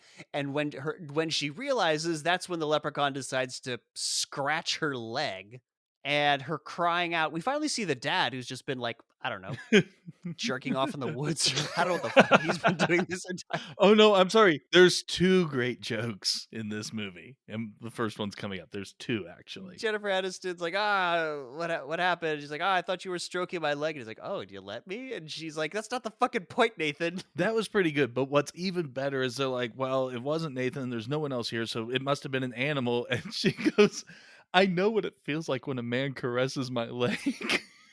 And the dad's reaction, is fucking priceless. I love that moment. It was really good. Well done. I can't believe I'm saying this. Well done, Leprechaun. Colin Farrell, please kick me in the balls now. And now we get more insane editing because Nathan, Jennifer Aniston, and dad teleport over to a tree stump where they think they've heard a cat calling out. And they want to get her checked out because whatever scratched her might have rabies. And so naturally, blindly reach your hand into the tree stump where you think the rabid animal is. Yes, that makes a lot of sense. It's a smart move, and only good things happen when you do that. You should never chase a voiceover cat. This is a lesson that movie characters have to learn. A voiceover, just any voiceover. If you hear like disembodied children or animal voices, just stay the fuck away from that area. If you learn anything today, audience. So yeah, the leprechaun bites the dad. It's pretty bad. So everyone piles into the truck to take the dad to the emergency room. And so the truck won't start, but there's a reason for it. Because you got to jiggle the cables. You got to jiggle the distributor cap, but like it's And again, foreshadowing. foreshadowing. At least like it does the truck won't start, but there's a reason that it's a thing with the car. It's not just it does like happen just for tension effects, but it's established. Like this car is fucky, so when it fucks up later, it's not just random. But the way he fixes it is just slapping those cables around. Yeah, he just kind of jiggles it a bit, and that's it. Yeah, it gives it a good old-fashioned wiggle. They send out Alex. Alex is apparently the distributor cap guy, this fucking 10-year-old. And so they drive off, and the leprechaun goes into the barn and comes out riding a tricycle. At fucking high speed. Jesus, I hate this. I hate this so much. Yeah, at high speed, they speed up the camera. The good part of the movie is over. Now, The good part of the movie? in this movie, that sucks as a whole, the best part is over. My questions here are, how did he know there was a trike in there? Also, why does this barn have a shiny new trike? It called to him, apparently. Well, anyways, with the good part of the movie over, we're going to go take a break. And when we come back, we're going to break down the shitty half of Leprechaun. Yay. Has this ever happened to you? Man, I love my new basement, but I really wish it had more spiders. Or this? Oh, this party's so boring. I wish I had some spiders to liven it up. Or even this? I'm super hungry right now. I'd go for some spiders. Hi, I'm Spud Tucker, founder, CEO, and biggest customer of 1-800-SPIDERS. Here at 1-800-SPIDERS, we believe in selling you the right spider at the right quantity at a fair price. We have trapdoor spiders, brown recluse spiders, and even those big fuckers from Australia that will haunt your nightmares. All spider orders come with free shipping and discreet packaging. Wow, my basement looks so much better with all these tarantulas in it. Thanks, 1-800-SPIDERS. Oh my god! Ah! Oh my god, it's all over the place! Oh shit! Oh my god, this party is so much more rad with these black widows running around. Thanks, 1-800-SPIDERS. These spiders from Cambodia are delicious and nutritious. Thanks, 1-800-SPIDERS. We take all major and minor credit cards. Call now and we'll throw in a jar of scorpions absolutely free. 1-800-SPIDERS, the only spider delivery service with the 8-leg guarantee. Ugh! Ugh! This is worse than the actual movie. I'm picturing these. I'm picturing these scenes. Damn it, Nick.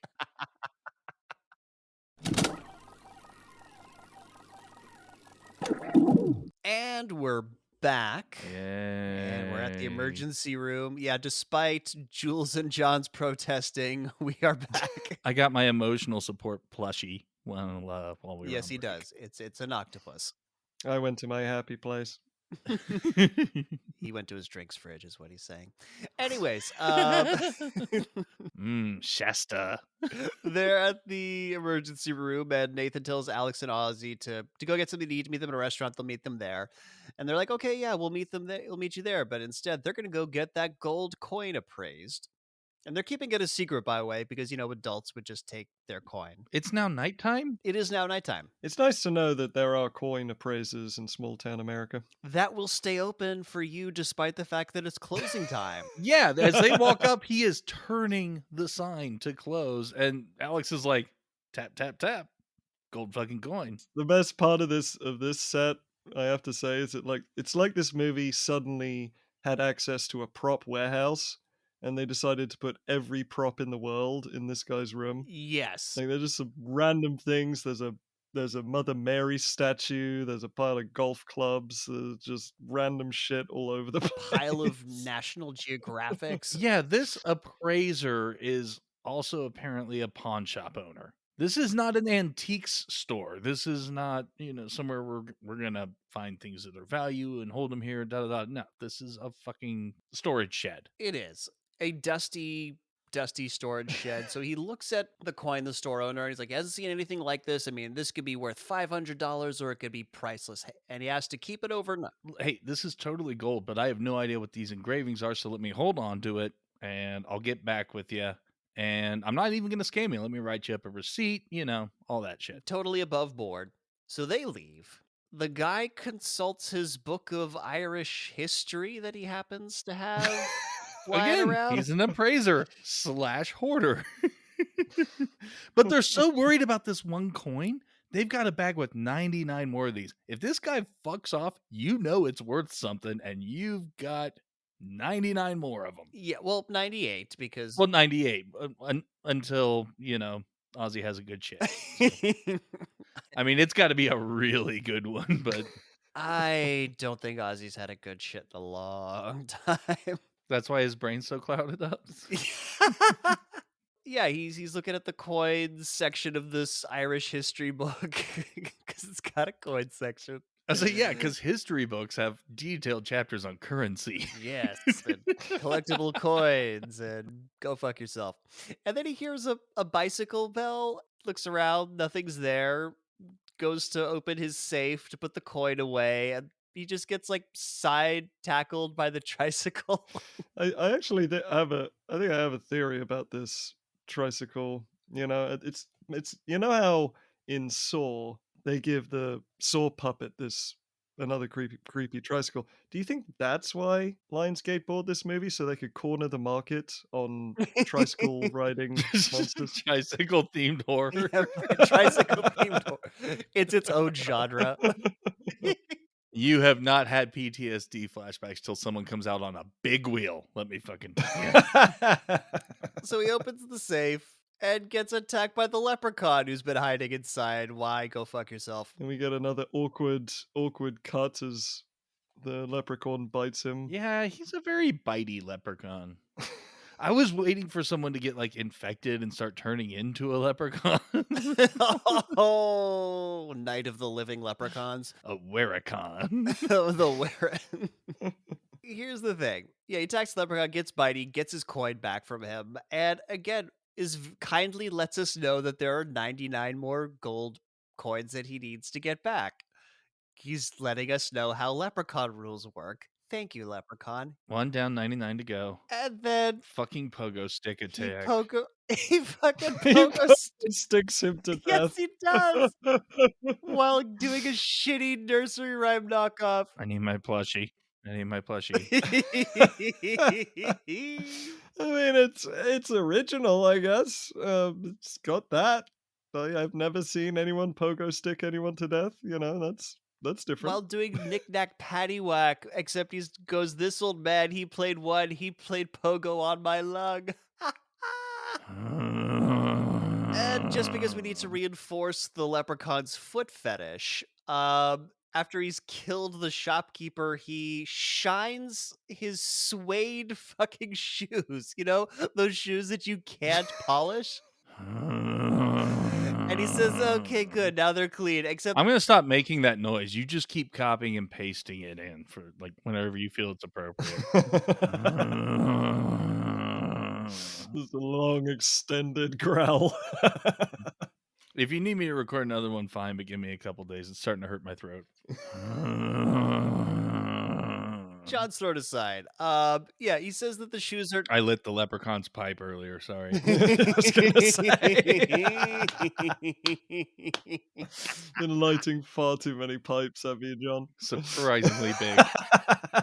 But yeah, he says that he's cleaned his shoes, but no, you have not, Leprechaun, because there's still blood on them, so you fucked up.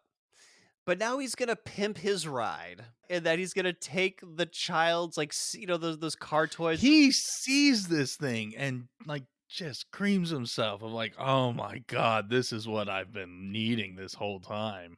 It's a fucking pedal car. Yeah, Warwick Davis got a lot of fucking cardio in during this movie. So now we're at the diner where they're all supposed to meet up. Jennifer Aniston and Nathan there. Ozzy and Alex are not. You know, Jennifer Aniston's kind of worried about where they are. This diner, I love diners. And my note here is the early 90s when you couldn't just call or text someone to find out where they were. You actually had to wonder where they were. So yeah, Nathan tells her that the worst is over. Don't worry about it. Oh no. Yeah, your dad got bit, but he's under observation. He'll be fine. We'll get him in the morning. Worst is over, but the worst is yet to begin. Later on, like he orders some food, and she's like, "Hey, you should get some food." And he's like, "Look, I'm not getting any food because there's no watercress salad and Evian water here." It's a pointless, absolutely empty, nothing scenlet that just breaks up, a sequence that's going on in the most awkward way. That's why I say pay attention to the editing because it's really quite especially Yeah, I bad. just wanted to get this out of the way because I didn't want to come back to it because we will come back to the diner and have it be more substantial. But yeah, she's LA and she doesn't like the stuff that the rurals eat. Fuck it, let's just go. Anyways, cut to Leprechaun speeding down the highway in his pedal car that has headlights, apparently. The cop eating a donut stereotype. Yep, the cop's eating a donut, sees him, pulls him over. Put here with the rest of the fire that is this movie. The cop clearly thinks that this is a kid in a mask. Who was able to go like 50 in a goddamn pedal car down the road. And why is he treating him like he's some kind of abused minority? Because the way he starts kicking the car and Yeah, it's like, just what are you doing around these pots? he's acting like a corrupt cop looking for a bribe or Dude, something. yeah, it very much has the overtones of "we don't like your kind around here, boy." Exactly. It's not quite that bad. It's more of just condescension. All right, take the little ugly mask off. And he's like, I'm a leprechaun. Oh, you're a leprechaun, huh? He gets down to get to eye level with the leprechaun that he thinks is a child, and that's when the leprechaun smears jam in his face. Sorry, I mean cuts him with his hand. He puts his hand out and cuts his face up. He face palms him. He face And I was just thinking this movie would be so amazing if he pulled the dude's face away. But nope, he's just got some holes from the claws. A little bit bloody. Only one man would dare give me the raspberry. And he takes the cop's gun out of the holster and tosses it away, just in case he thought he might use He it. gets super fucking excited when he sees the gun, too. Like, he's gonna take this and use it or something, and then he just tosses it. The cop runs through the woods getting chased by the leprechaun. And eventually he loses the leprechaun. And the leprechaun's like, "Ooh, let's play a game of hide and seek or something," whatever the fuck he says. This is also like Baywatch. I mean, this sequence is only like 3 minutes long. It feels so much longer. There is literally 30 seconds of this cop standing with his back to a tree and nothing else. There's more later where there's cuts of Warwick Davis supposedly teleporting, but that's just shitty editing. Or amazing, I guess, because they had to make it look like special effects when there weren't any. I think I fell asleep to this sequence 5 times. Again, it's only 3 minutes long. And it's very hard to do that with a horror movie. So this movie really. And yet, it's actually pretty good. It just goes on too long. Like, there's that Evil Dead motion shot through the woods. There's some really neat stuff here. It just takes for fucking ever. And this is the first time someone that the leprechaun is chasing falls over. But, don't worry. They'll repeat it a lot of times. So it will definitely feel overdone by the end of this movie. Running is hard. Here's the thing. The cop has lost him. The cop is hiding. But instead of like sneaking away and trying to get away, he sees the leprechaun's hat just in a clearing, obviously a fucking trap. And he's like, "Well, I better go check that out. That could be important." And that's when the leprechaun comes out, pulls a patch from Santa Claus the movie, and this is where he starts doing his little teleportation from tree to tree. Yeah, but teleportation in this sense is I'm going to jump behind this small tree, and before any part of me kind of gets noticed on the other side, we'll just cut away. Often before he's even fully behind the tree. So then the leprechaun runs away into the forest, just runs away. Because the cop throws his nightstick. And then sneak attack from above. Yeah, the cop like collapses exhausted against the tree, and we spend way too much time on him. And then the leprechaun drop bears him. Comes like jumps onto his shoulders and snaps his neck. The tarp was foreshadowing about how things could not possibly attack from that angle based on what we already know.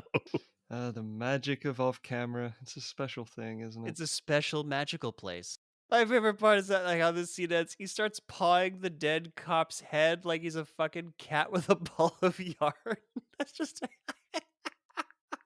why? I don't. So Insert me growling here.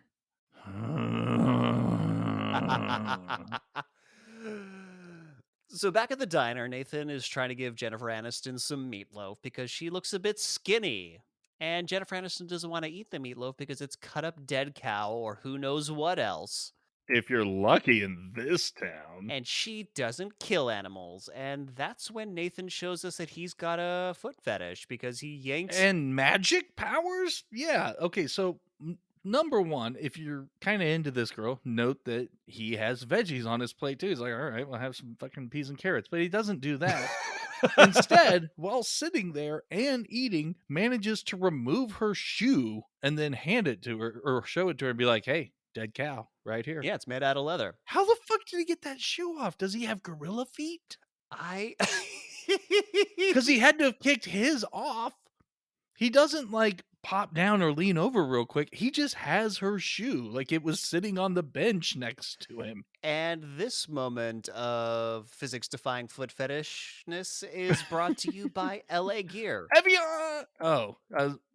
Well, yeah, she name drops Evian water too when she wanted her salad. So, and we clearly saw her in the previous scene drinking tea, so that's definitely not the only thing that they have. How thirsty is she? I don't know which of our previous reviews I made this point in, but I am totally of the notion that no one from LA actually ever wore LA gear. That was something the rest of the country looked at, was like, oh, LA, that's the awesome place. So buy those shoes. Yeah, I think you might be right. I mean, Michael Jackson, I think, was a spokesman for them at one point. But here's the thing. It was generally a women's brand. It started off as a women's brand, and then they spread out into men. That sounded wrong, but I'm pretty sure my shoes that had the lights in the heel, I'm pretty sure those were LA Gears. Those were LA Gears. And here's the thing.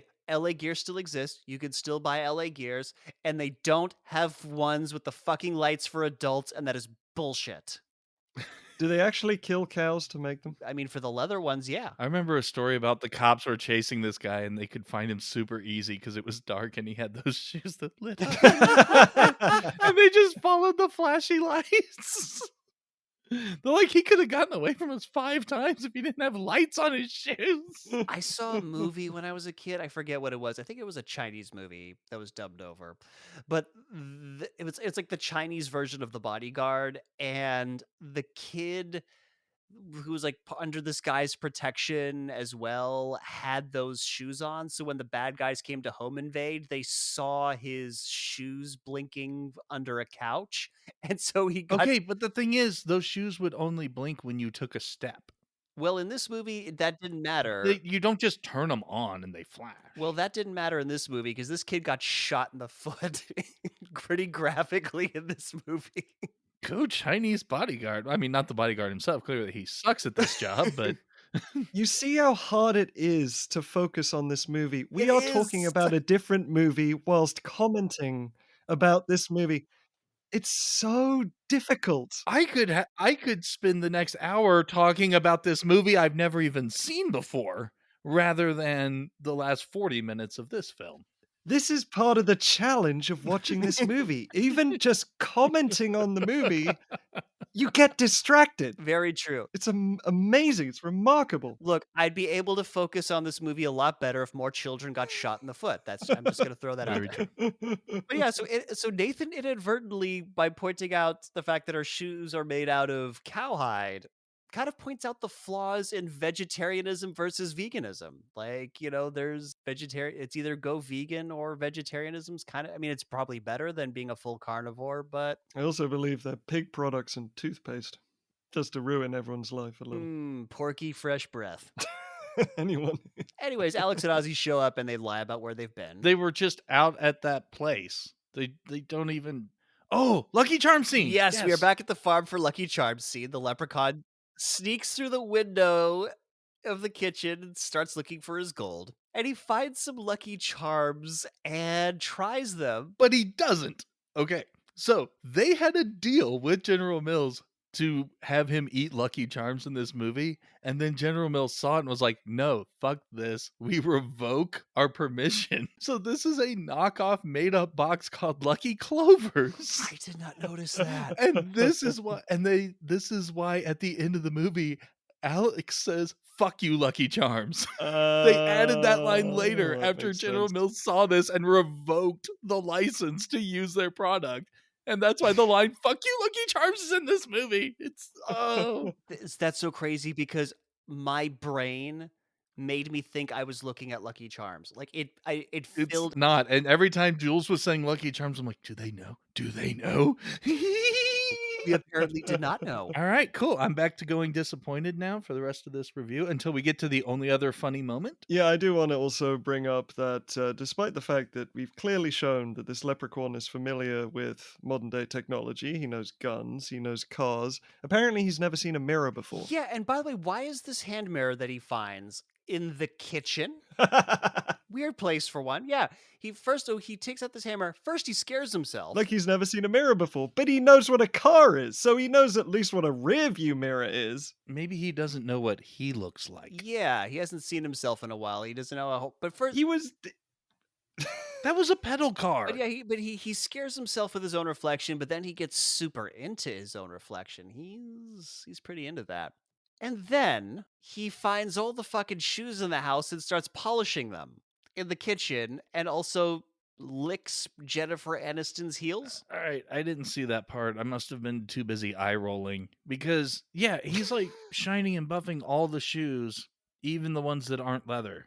Again, this will actually be a plot point. So the gang returns to the farm. They find the place is ransacked. The kitchen, however, despite having cereal all over the floor, has neatly organized pairs of shoes on the kitchen table. How is that not commented on? That's what I need to know. Because what's his name? Nathan is like, sometimes bears come down. It must have been a bear that got in. So then Jennifer Aniston starts bitching about the fact that they have food. Like she starts to look at the shoes and get weirded out, but it's not part of the conversation. Like, why the fuck would a bear organize shoes? That's the conversation that needed to happen. Ugh, growl noises. But Ozzy brings up the leprechaun again. He's like, hey, yeah, he told me he was a shoemaker and he shines shoes. And they're like, shut up, R-word. There's no such thing as a leprechaun. Jennifer Aniston isn't going to stay there. She's going to leave and she's never coming back. And she leaves outside. And I said, I'm going to. Good idea. That was a surprising end to the movie. Yeah, she just left. She just fucked off out of there. She went back to the hospital, picked up Dad, and went back to California. Like, yeah. Surprising ending, I have to say. I wasn't. I mean, the seeing that three coming. other guys were killed by the leprechaun, which was kind of, We don't know. The movie followed them back to California. Yeah, like we watched a really long road trip from North Dakota back to Southern California. It was weird. Except the movie's runtime is just the drive from Simi Valley to LA. I mean, it's still a long, boring movie, But no, she doesn't leave. She comes back pretty much immediately because it's dark out there. It's scary. yeah, that's literally her reason. Is it's too dark. My reaction to this is, oh, Jennifer Aniston, that's what you should have done day one on the set. But then she'll drive by herself to the old folks' home later, so that's not a thing. Anyways, Nathan gives her a broom to clean up because woman. Well, you can't handle a hammer. Maybe you know how this works. You know how to serve drinks, so. Oh, You can man. paint like Picasso, you can sweep a floor. 90s equality! Like I said, movies that flirt with girl power, then fuck it up. So after cleaning up, Jennifer Aniston and Nathan hear a bike bell. It's a false scare here because it's Ozzy who's found one. He's super excited about that, too. And then Nathan's like going to go find them some rooms to sleep for the night. And Jennifer Aniston's, no, I'm going to check into a hotel. I will leave this place, even though I've said that I won't leave it. Just once it gets a little bit lighter. And so in the living room, Ozzy asks Alex if he could kill a leprechaun, foreshadowing. And Alex says, look, you can kill anything. You just gotta know how to do it. Ozzy needs to keep an eye out on this fucking kid for his own safety. This fucking kid is going on a killing spree at some point in his life, I'll tell you that. Oh, for sure. Yeah, because he graphically describes blowing a leprechaun's head off with a 357 Magnum, which he's pretty sure would get the job done. My note here is Alex would later join the future school shooters of America. No, he's just a proud, proud boy. Oh, see what you did there. And then they hear the bell again, but this time it's not Ozzy. It's just on the table there. Yeah, so now we have ADR Bell from the kitchen? It's hard to tell. It's a voiceover bell as well. Yeah, I know, but I think they say like it sounds like it's in the kitchen or something like that. Sure, we'll take the movie's word for it. And we'll go to Why? because we have no choice. There's no other option. So Nathan goes to check out the kitchen. There's a false scare with the gang right behind him because he's like, looks behind, is like, we were scared too, Okay. Protect us, muscly white man in your 20s, please. And then he tells them to wait there while he checks outside. He grabs his jacket. And guys, I'm just going to let you know, just for all the listeners out there, you're only allowed to wear a fleece-lined denim jacket if you live in a town with less than 3,000 people. Otherwise, it is cultural appropriation. I'm just letting you know that. What culture are you appropriating? The people, like, is it the culture of The small culture of towns? it's culture of small town America, yes. Big city people, you better not fucking catch you in a fleece-lined denim jacket. Or a denim jacket. Okay, you can wear a denim jacket, but it can't be fleece-lined. No fucking sheep inside there. So Nathan starts searching outside and he trips and falls into a bear trap because this is a Wile E. Coyote cartoon. It turns into it, right? We get repeated moments, including cuts with little whooshes in them. It's I swear. If someone blinked at the camera and held up a sign, that would have been amazing. There's a hint of Bugs Bunny too, but this is 100% Looney Tunes that kicks in at this point of the movie. Yeah, but it still sucks. Looney Tunes is good. This is crap. So the leprechaun comes out to taunt him. He's like, let's play surgeon because he's gonna cut his leg off, I guess. Oh, Lionsgate again with Saw. They didn't want anyone. They wanted to corner the market on trying to chop off your leg out of a trap. That was a shackle. That was a shackle, not a trap. True, He's in true. a trap, Okay. technically, but Yeah, but it was his ankle. By the way, did anybody else notice when he's making this surgeon quip, the Fisher Price doctor? nope, I didn't. So in this moment, the leprechaun. Whatever you're gonna say, I did Well, not. I noticed this because apparently I was the only one engrossed with this film. The leprechaun is wearing, when he makes the surgeon quip, a Fisher Price doctor playset stethoscope. I don't know where he got it, but I double checked on the internet, and that is the very fucking stethoscope that he is wearing. Like, again, I did not notice this. I, again, was probably eye rolling or face palming or something too hard. But as soon as you said Fisher Price stethoscope, I know exactly what you're talking about. That is around his neck in this moment. Despite being trapped, Nathan beats the living fuck out of the leprechaun with his giant flashlight. Well, I just wanted to point out that just the way he manages to move his leg with the bear trap on it is very impressive. I just thought, discount Kevin Bacon pulls off some Footloose right there. Well, he's definitely trying to get his foot loose. But he doesn't get his foot loose. Oh! Jennifer Aniston and the rest of the gang come out and see the leprechaun attacking Nathan, tells Ozzy to go in and call for help, and then Nathan tells Alex to go get the shotgun. Now, guys, if you've come to a house with your truck to paint it, There's bears, dude. There's bears and possibly rabid house cats. look, You're gonna need your shotgun. I know you're going to need your shotgun, but where would your shotgun be stored at this moment in time? Is it A, your truck, or B, inside the house you've been painting for reasons? B, bullet point in the basement, clearly. Jesus. So Alex runs inside the house to go get the shotgun, which is probably in the truck. While this is all going on, they're all bitch slapping the leprechaun, right? Something about a bunch of people ganging up to beat up an Irishman that seems just a little bit wrong. I don't Does it take you back to home? Is that what it is? Yeah, I was I'm about to getting say, wistful. Jules, as an Englishman, doesn't that feel very right to you? He just, people just slapping the shit out of this little Irishman. He does that, like, kind of look up a little and stare off into the distance as the clouds of memory This waft brings over back him. what Jules refers to as the good old days. Don't look up Oliver Cromwell if you want to avoid one of many, many horrible genocides the English have committed on the Irish. That's why I go over to Jules's house on St. Patty's Day and play Punch the Englishman. It's the one day a I year. came up with that game, actually. Well, and I was very happy. And actually, truth be told, I've never got to be around to play it. I've never been to one of your parties. I think legally English people can't celebrate St. Patrick's Day. They're just not allowed. Point is, the English have a long history of being dicks to Irishmen, and now, after this movie, Americans now have a history of abuse with Irishmen too. Oh, ours goes way before this movie. Mistreating the Irish is as, American as slavery. Well, yeah, America's whole thing is who's the latest immigrant? Which is one thing about this movie. When you make a horror movie, generally the monster is supposed to represent some sort of fear that has come to America, and in this case it's a leprechaun. This movie just hates Irish people. It's not reading too much into it. It's just pretty prolific. I think it's more of just a fear of diminutive and childish things. That's why we have a tricycle and pogo death and pedal car and shit.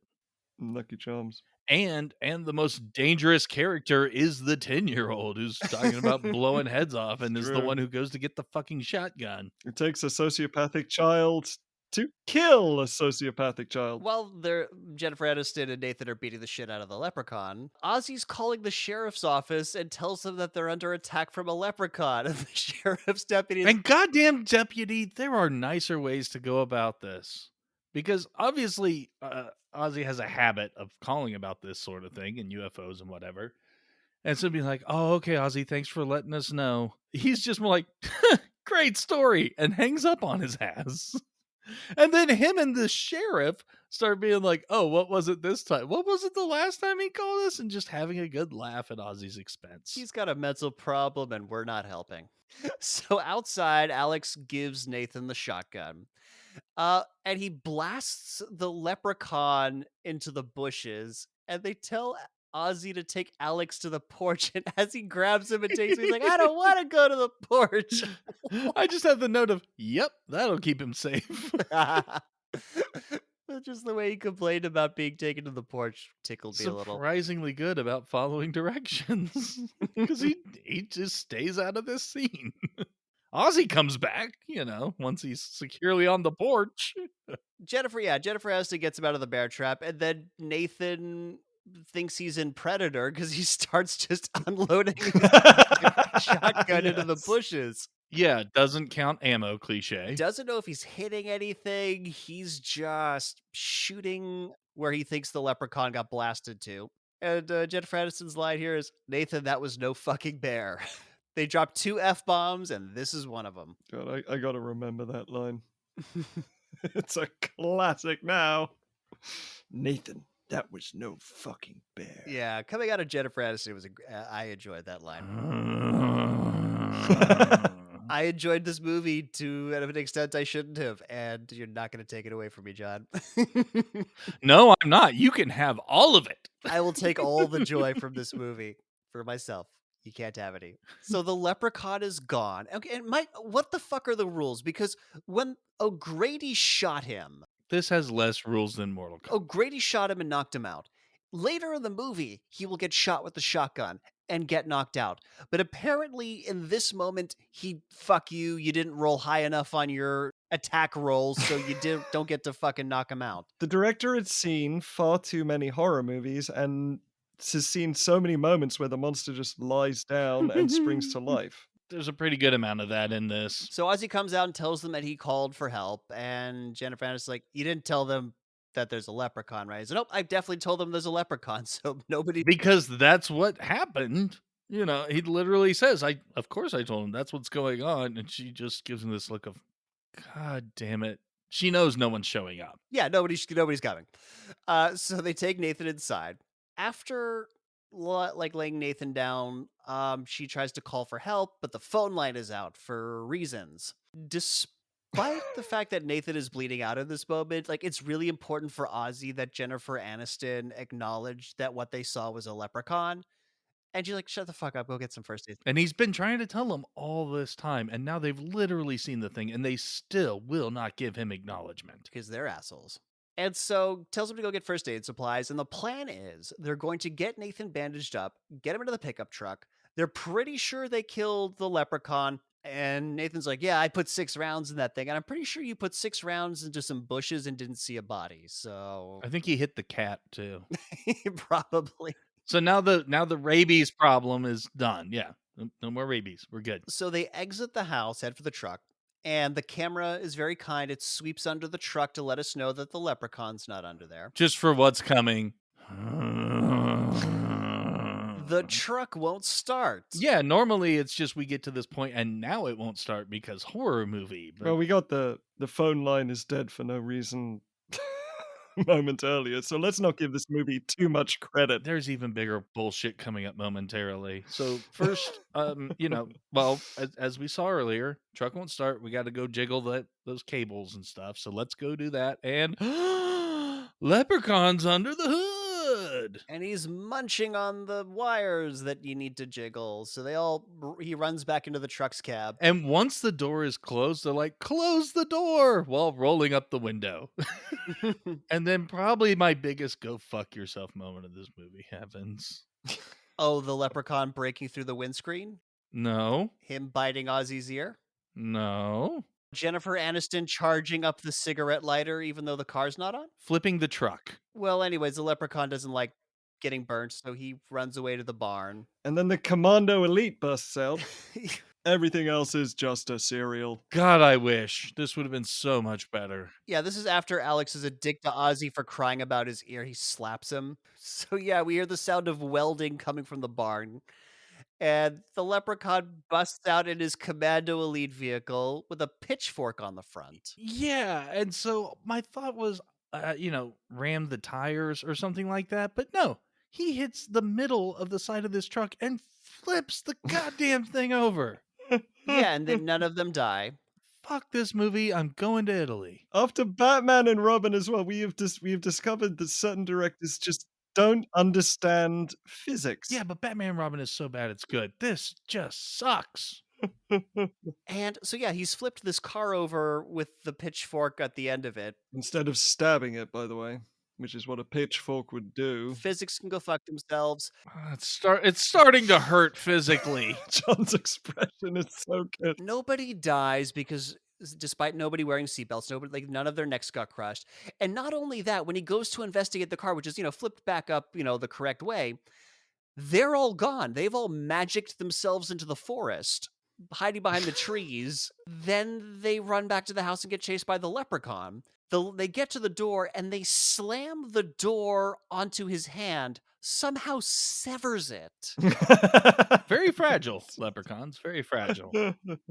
Amazing healing abilities, but very fragile. They wanted to have a disembodied hand moment climbing the door. Yeah, disembodied hand moment. They already did the Evil Dead running through the wood types of thing. Does a thing from the Addams Family, crawls up, opens the door. Yeah, he walks away like, okay, I gotta fix this shit. I expected him to just like hold it there for a moment and all of a sudden it works again, but nope. He's gotta go take a moment. They didn't have the budget for that. John, are you kidding? Oh, but they have a just leave in the frustration and I'll explain it a little later. Inside, Jennifer Aniston says she can call for help on her portable. I love that. She just goes, my portable. Because they're like, oh, we can't call, the phones are dead. My portable. And no, Jennifer Aniston, it is a cellular. Talk to Courtney Cox about it. God damn it. But anyway, she manages to make a call before the battery dies. And back at the sheriff's office, the sheriff is making a radio call to one of his deputies.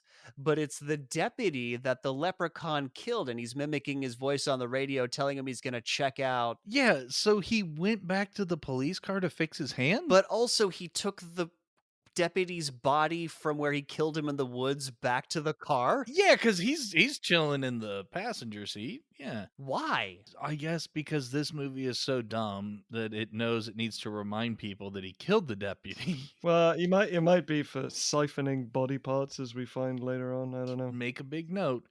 The leprechaun is the one who answered the call and says, I'm right there, in the deputy's voice. I'm right there. I'll check it out. I'll radio if I need backup. So in the house, Ozzy and Nathan are kind of out of action because Ozzy's been bitten, Nathan's been trapped. So now Jennifer Aniston is going to take charge because girl power and women are equal and stuff. Despite everything that's fucking happened, Jennifer Aniston still does not believe that this is a leprechaun. I know. How? Like, look, I am super, super skeptical of a lot of things, and I require evidence for a lot of things. But when you see shit as fucky as, like, you have been seeing in front of you there, you gotta kind of, like, give a little. So this is where Ozzy lets it slip that he and Alex found gold in the rusty truck. And Jennifer Aniston makes Alex spill the beans and tells her that, he's going to keep the money to use for the operation to fix Ozzy's brain. Yeah, she pulls him off to the side. They have this conversation not in front of Ozzy, thankfully, because, again, Alex is a dick because she's like, yeah, dude, you can't fix someone's brain like that with surgery. And Alex is like, yeah, I know, but Ozzy doesn't. So I just casually told him that to get his hopes up. What a little asshole, man. What an asshole! But he says it like, hey, like I'm like, I'm doing this to keep Ozzy's spirits up. This lie, but it's like Ozzy didn't think anything was wrong with him. Yeah, you invented this lie. He didn't know anything was wrong with him. He didn't know people were making fun of him. You have broken this man-child, Alex. This is your fault. Ozzy was perfectly happy being who he was, and you were a dick about it. They come back in, and she's going to go get the stuff out of the well. And this... after some terrible editing, a whoosh cut. That's another wonderful whoosh cut. That's the point. I was trying to skip over it, but yeah, it's pretty fucking awful. This is the moment that really made me chuckle. Maybe everything was just so bad I needed a good laugh. But as she walks out, Ozzy just goes, watch out for those teeth. But yeah, Nathan gives her the shotgun and she's going on. This is like they're trying to give her badass moment, and it kind of falls flat. He's like, have you ever? It very much falls flat. Mostly, I don't think she shoots the gun, does she? No, not once does she shoot the gun. But she does cock it. And she actually tries to, like she previously did, try to pay her way out of trouble by giving the leprechaun the Yeah, money. well, in this moment, she gets tossed the shotgun, and he's like, you cock it and shoot. You ever handled one of these before? And she cocks it and is like, no, I haven't. And like trying to deliver it in a really badass way. And it just comes across as like, nope, I've never done this before. Later. But I know how to because that's in every goddamn movie. So she goes outside with the shotgun, cautiously approaches the well, and they finished building this well 2 minutes before the camera started rolling. this they They did not, they got that twine rope from Lowe's. they It looks like it's made out of plastic. It really does. Just the handle and they everything. made no effort to age it at all. It is fresh well.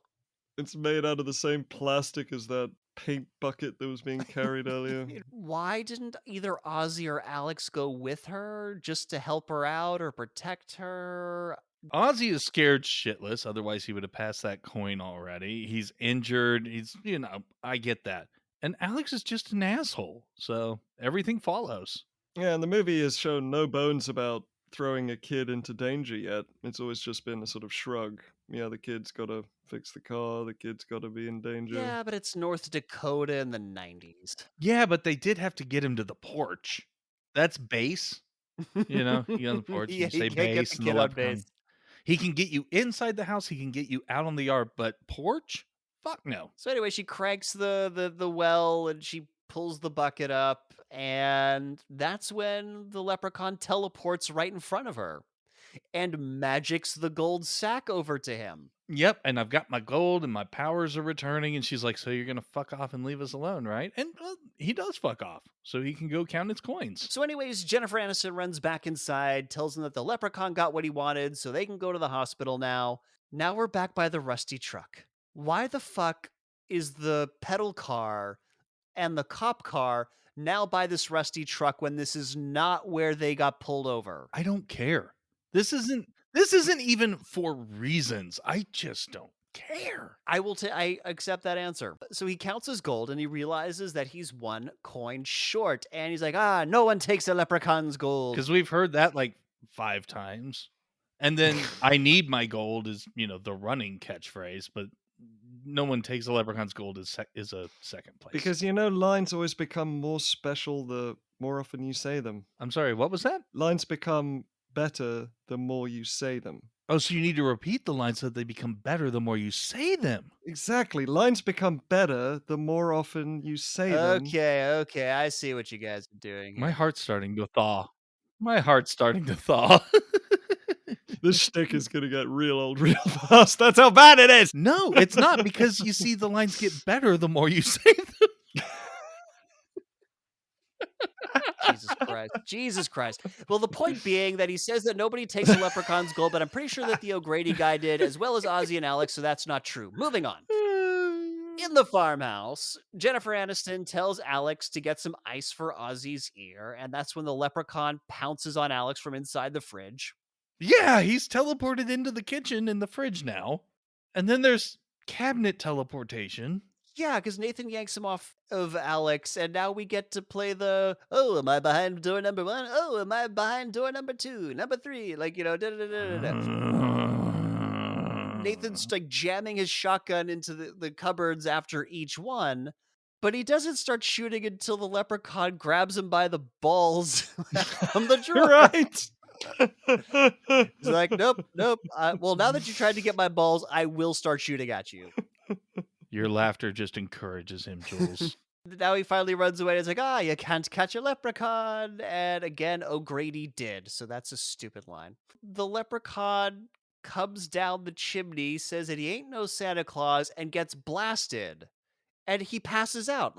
So the first time he got shot with the shotgun, this should have happened, but it didn't. Anyways, we get a is he dead fake out. No, he's not dead. Runs away. And then we get skateboard in the hallway shenanigans. because Jennifer Aniston and Nathan try to go after him, and then he's like skating side to side in this hallway, and Nathan's taking shots at him like he's a duck in a shooting gallery at a fair. This all blurred together. I must have passed out again at some point out of boredom because I don't have anything till the phone call. Well, all I got here is that Nathan has his infinite ammo cheat on because we've not seen him reload yet. I do notice that he does load 2 bullets at one point. Yeah, so after this bit, like, they go back to the kitchen area, and this is where Nathan puts puts 2 shells into the shotgun. He's finally reloading. The leprechaun bursts through the floor, gets shot again, and then disappears. I don't know what the fuck happened here. This is where my brain said I don't care to remember this. So the phone rings, but the phone line was cut Yeah, so now the phone works. because leprechaun magic. And he says, where's the rest of me gold? Again, I'm doing a way better Irish accent than Warwick Davis cared to do. And despite being yanked off the wall and being off the hook, it rings again. And then a tiny little hand comes through the receiver. Yeah, this is where my frustration earlier when his hand got chopped off was coming from, because we talked about how they didn't have the budget to have him hold it in place and suddenly it's good. But now it's like Deadpool tiny little healing hand, which somehow springs through the fucking phone to try and grab at Jennifer Aniston's face. Seriously, this looks like they painted a chicken foot. I mean, I like to think that this is the Leprechaun's The Ring moment, when the girl crawls out of the TV. This is the little hand out of the phone receiver. Man. So this is where Ozzy admits that he swallowed the last gold coin, and Ozzy's gonna go out and sacrifice himself, but there's gotta be another way. And then Ozzy realizes that Old Man O'Grady would know how to kill it, but he's in a nursing home at the end of town. And as we've established, O'Grady could have just killed him in the opening fucking scenes. And for some reason, Jennifer Aniston is gonna go alone. They're not gonna go with her. Cool. And the way they get Jennifer Aniston into the Jeep, they distract the leprechaun.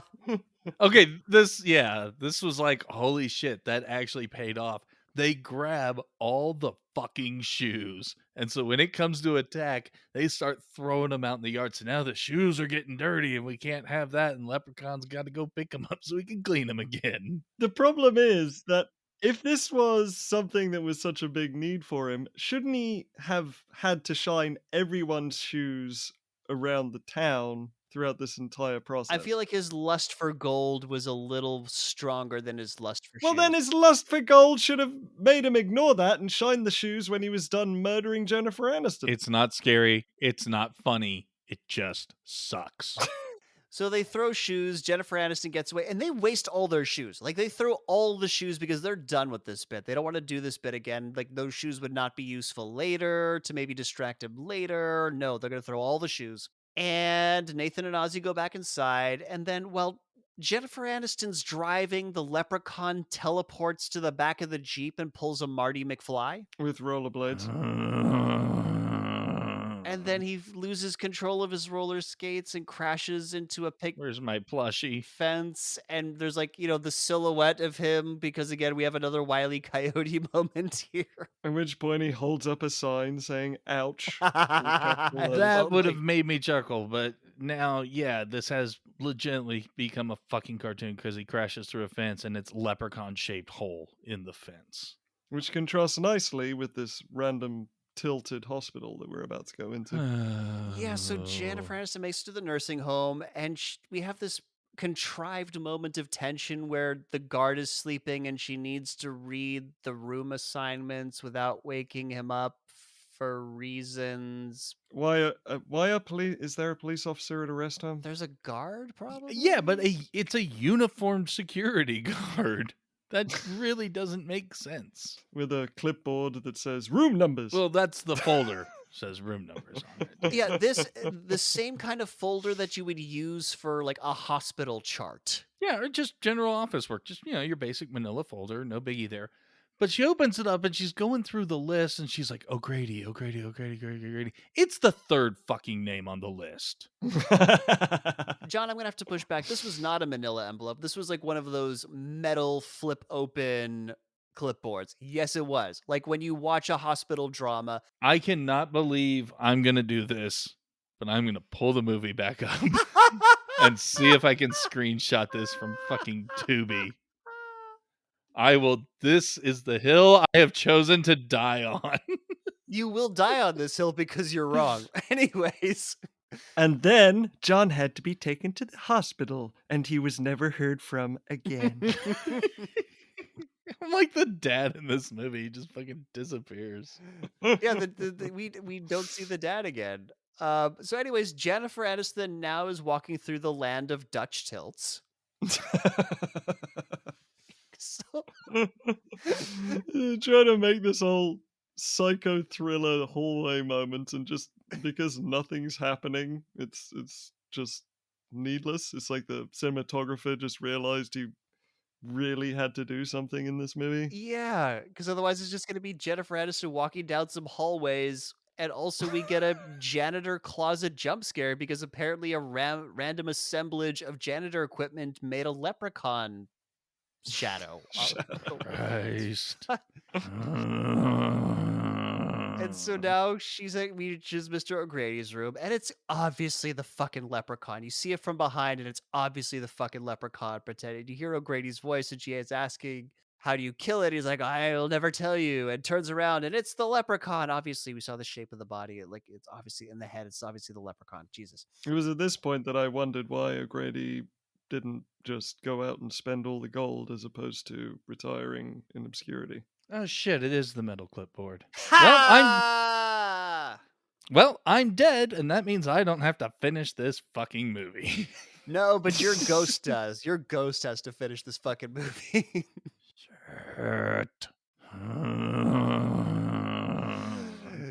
So now we get a wheelchair chase scene that definitely wasn't sped up in post. Oh, how could you even think that? The editing has been so seamless up until this point. I mean, you've seen the cardio that he did on that tricycle. Okay, so apparently, from the little I've read about it's because Jennifer Aniston had to run really slowly so Warwick Davis could keep up because he wasn't good at wheelchairing. So that's why they had to speed it up in post. And by the way, is this nursing home completely empty? Does nobody hear the shenanigans going out in the hallway? Does the security guard not wake up? Like, Yeah, because, they don't have people who work there overnight in case, something happens with the people who are under their care. We just standard business hours. We have our uniformed security guard who just sleeps on the job. This movie thought it was Nightmare on Elm Street, and this was a nightmare sequence for a moment. I think that's what happened here. so she gets into the elevator, escapes the leprechaun, and out pops Dan O'Grady. Why is he on the roof for this elevator? Fuck you to death, audience member. Um, he's like bleeding and Yeah, and hanging. he clearly got the shit beat out of him. Yeah. Like, while it had to have been while Jennifer Aniston was, doing this very intense search down 2 fucking lines of a room list. He was teleporting over there and beating the shit out of O'Grady and stowing the body. And so he tells her that it's too late for him, but she can kill the leprechaun with a 4-leaf clover with the patch next to the well. How does he know that she is familiar with his farm? That is the only place in North Dakota where clovers grow. And this is at best a 2-foot diameter patch. Yes, Clover we will patch. get Yeah. there, but I- this is a tiny ass patch. I actually must have blocked this out because my note was how the hell did she know where to look for a 4-leaf clover? But I like to think it grew out of that whiskey bottle that he threw. That's how clovers grow. Honestly, harder than finding a 4-leaf clover is just finding the goddamn clover patch on this property. You've got acres and acres of land. It is a tiny ass patch. Well, he tells her it's by the well, so like he narrows the search down, but assumes that he just but knows instinctively that she is familiar with his farm. I would say even though he doesn't know her, he's been in this nursing home for 10 years, but it is a small town where everyone knows everybody. Like, everyone in town knows what the O'Grady farm is. So if they're coming to talk to him about the leprechaun, it would make sense in his mind. I accept that. Can I go now? Yes, we can go. Well, we're gonna go back to the farm. No, not go on. Can I know go what now? you meant. I know what you Damn it! mentioned. You stay the fuck there. I mean, Jennifer Aniston back, plushie. Backpushing. drives back to the farm, pursued by the leprechaun on a he's kept his wheelchair, and that's how he's getting back. Ah! So she gets back to the farm and starts looking for clovers. The clover patch glows green for reasons. And question, since her and her dad are from LA, why are the plates on their Jeep from North Dakota? I didn't notice that. Anyways, she's looking for a four-leaf clover in the patch that glows green. And so the leprechaun grabs her and he says, "Little girls shouldn't look for four-leaf clovers, Is this a phrase? Like what? Right. because otherwise you'll go barren." Is this like an Irish fucking wives' tale? Who the fuck? So more chasing into the woods, more tripping over yourself, as Jules was pointing out earlier. This has to be the 4th or 5th time now that someone's tripped over in a chase, and it's never led to being caught. So she spots the cop car and she runs over to it, and her instinct is to get into the driver's seat. The inside of the cab is actually already lit up. So why she only realizes the cop is dead afterwards is beyond me. Yeah, he is still very jammy from earlier. In a heightened state of panic, certain things will probably go unnoticed. Why am I trying to? Why? No. Why are the you fuck am I defending trying this to movie, justify? John? This is Yeah. the weirdest. Because this is what you do normally, and normally it's delightful, and normally it brings you joy, but in this movie, you're apparently content on torturing yourself. Yeah, my habit just kicked in. So, anyways, the leprechaun gets to her, and she stabs it in the eye with the cop's nightstick, and then gets into the back seat to give the leprechaun a clear grabbing sight line to the cop's body so he can pull one of his eyes out and replace his own eye with the cop's eye. Anyways, the leprechaun gets shot. You know, it's Ozzy and Nathan and everybody because they heard her screams, and tells them how to kill the leprechaun. They got to go find a four-leaf clover. So Nathan, Jennifer Aniston, Ozzy go to the clover patch. While Alex, who's been left alone, sets up a trap in the barn to try and catch the leprechaun. There's two things. When they go to the patch and start looking, this is just amazing. Just Ozzy. It's so simple. He's brilliant. They're like, oh my god, we're never gonna find one again. 2-foot diameter maximum. But they literally think this is going to be so hard we're never going to find one, and Ozzy says, yes we are, because I did when I was a kid. So yeah, we're in the barn and Alex has got some amazing ADR of his own going on. And how he just knows that he's gonna make it, he's gonna be able to pull this off. And he also says, like, please don't be here yet. The leprechaun is after the gold that's in Ozzy. Why the fuck would he be in the barn with Alex? But he is in the barn with Alex. We pan up and he's just sitting on the rafters. And this is now where we get the, oh, we'll never find it. And we get a very tense clover hunting scene because we need to contrive tension. The movie's run out of tension. It's got to contrive some more. And then the moment Jules was just starting to talk about, and my note is Jennifer Aniston becomes a Mormon because she just believes. She just really right from Book of Mormon. It really is just you've got to believe. There was no belief arc that's None gone at on all. throughout this Zero. entire movie. And the instant she does, they find it, and it has like a little golden glow to it. It glows for no reason. The previous clover The doesn't. power of belief.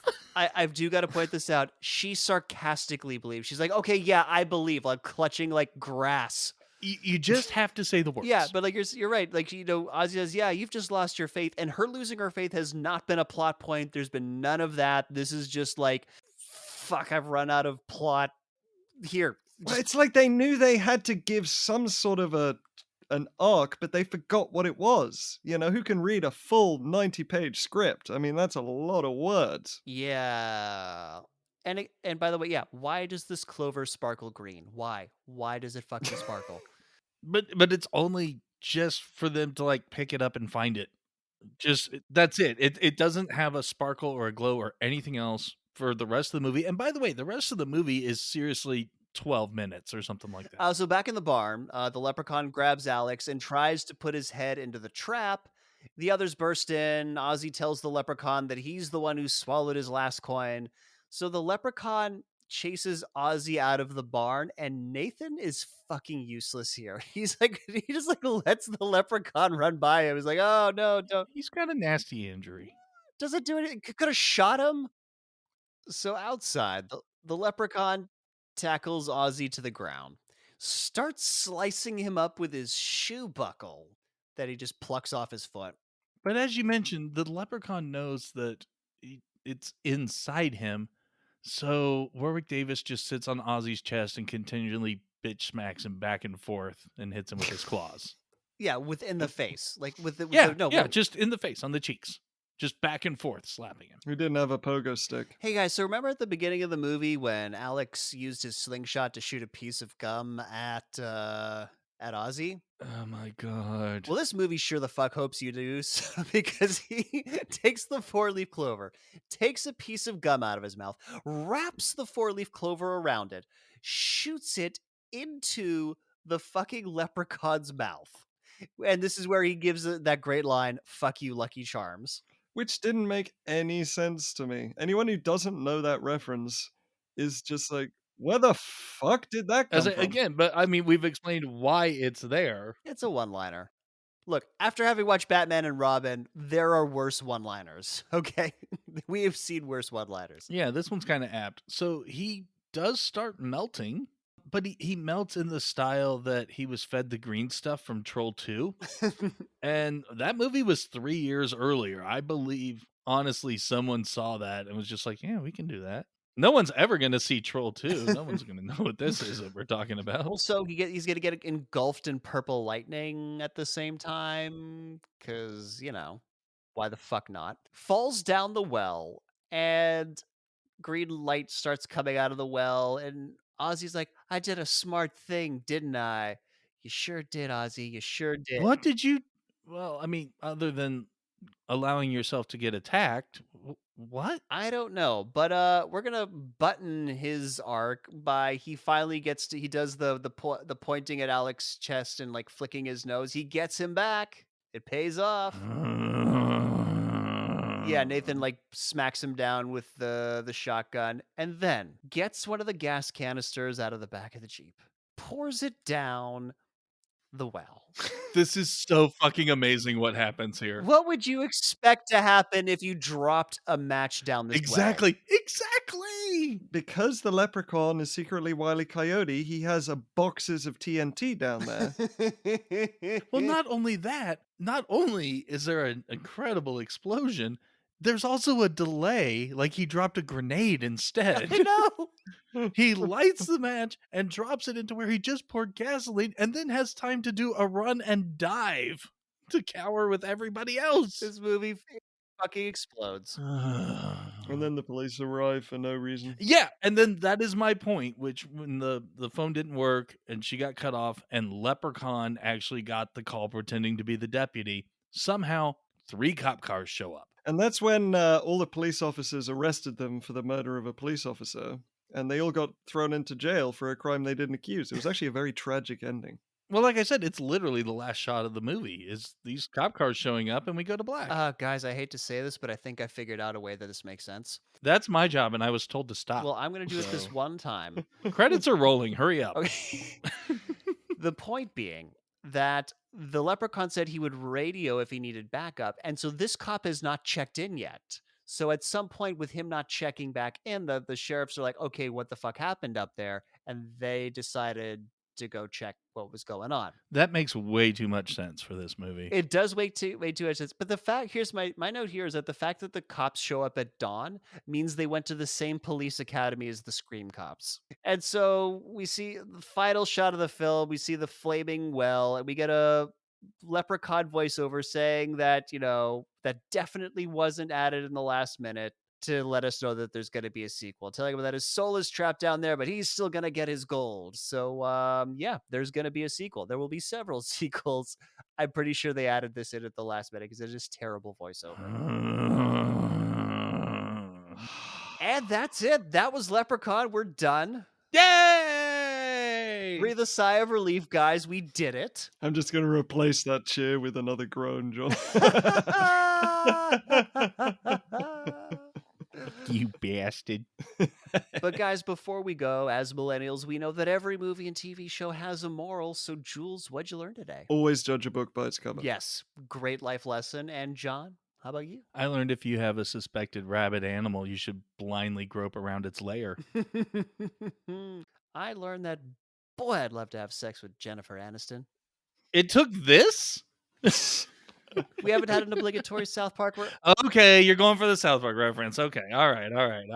And before we go, we of course need to tell you what we're doing next time. So, John, what do the folks at home have to look forward to? We're finally getting around to a movie that I believe we've talked about many, many times. Prepare yourself for Air Bud. That's right. For March Madness, we're going to do a basketball movie. And John, you got any reviews of Air Bud to get the folks at home titillated? I've got a really odd one because it gives it a score of 10 out of 10, but then the title of the review is I Hate Dogs.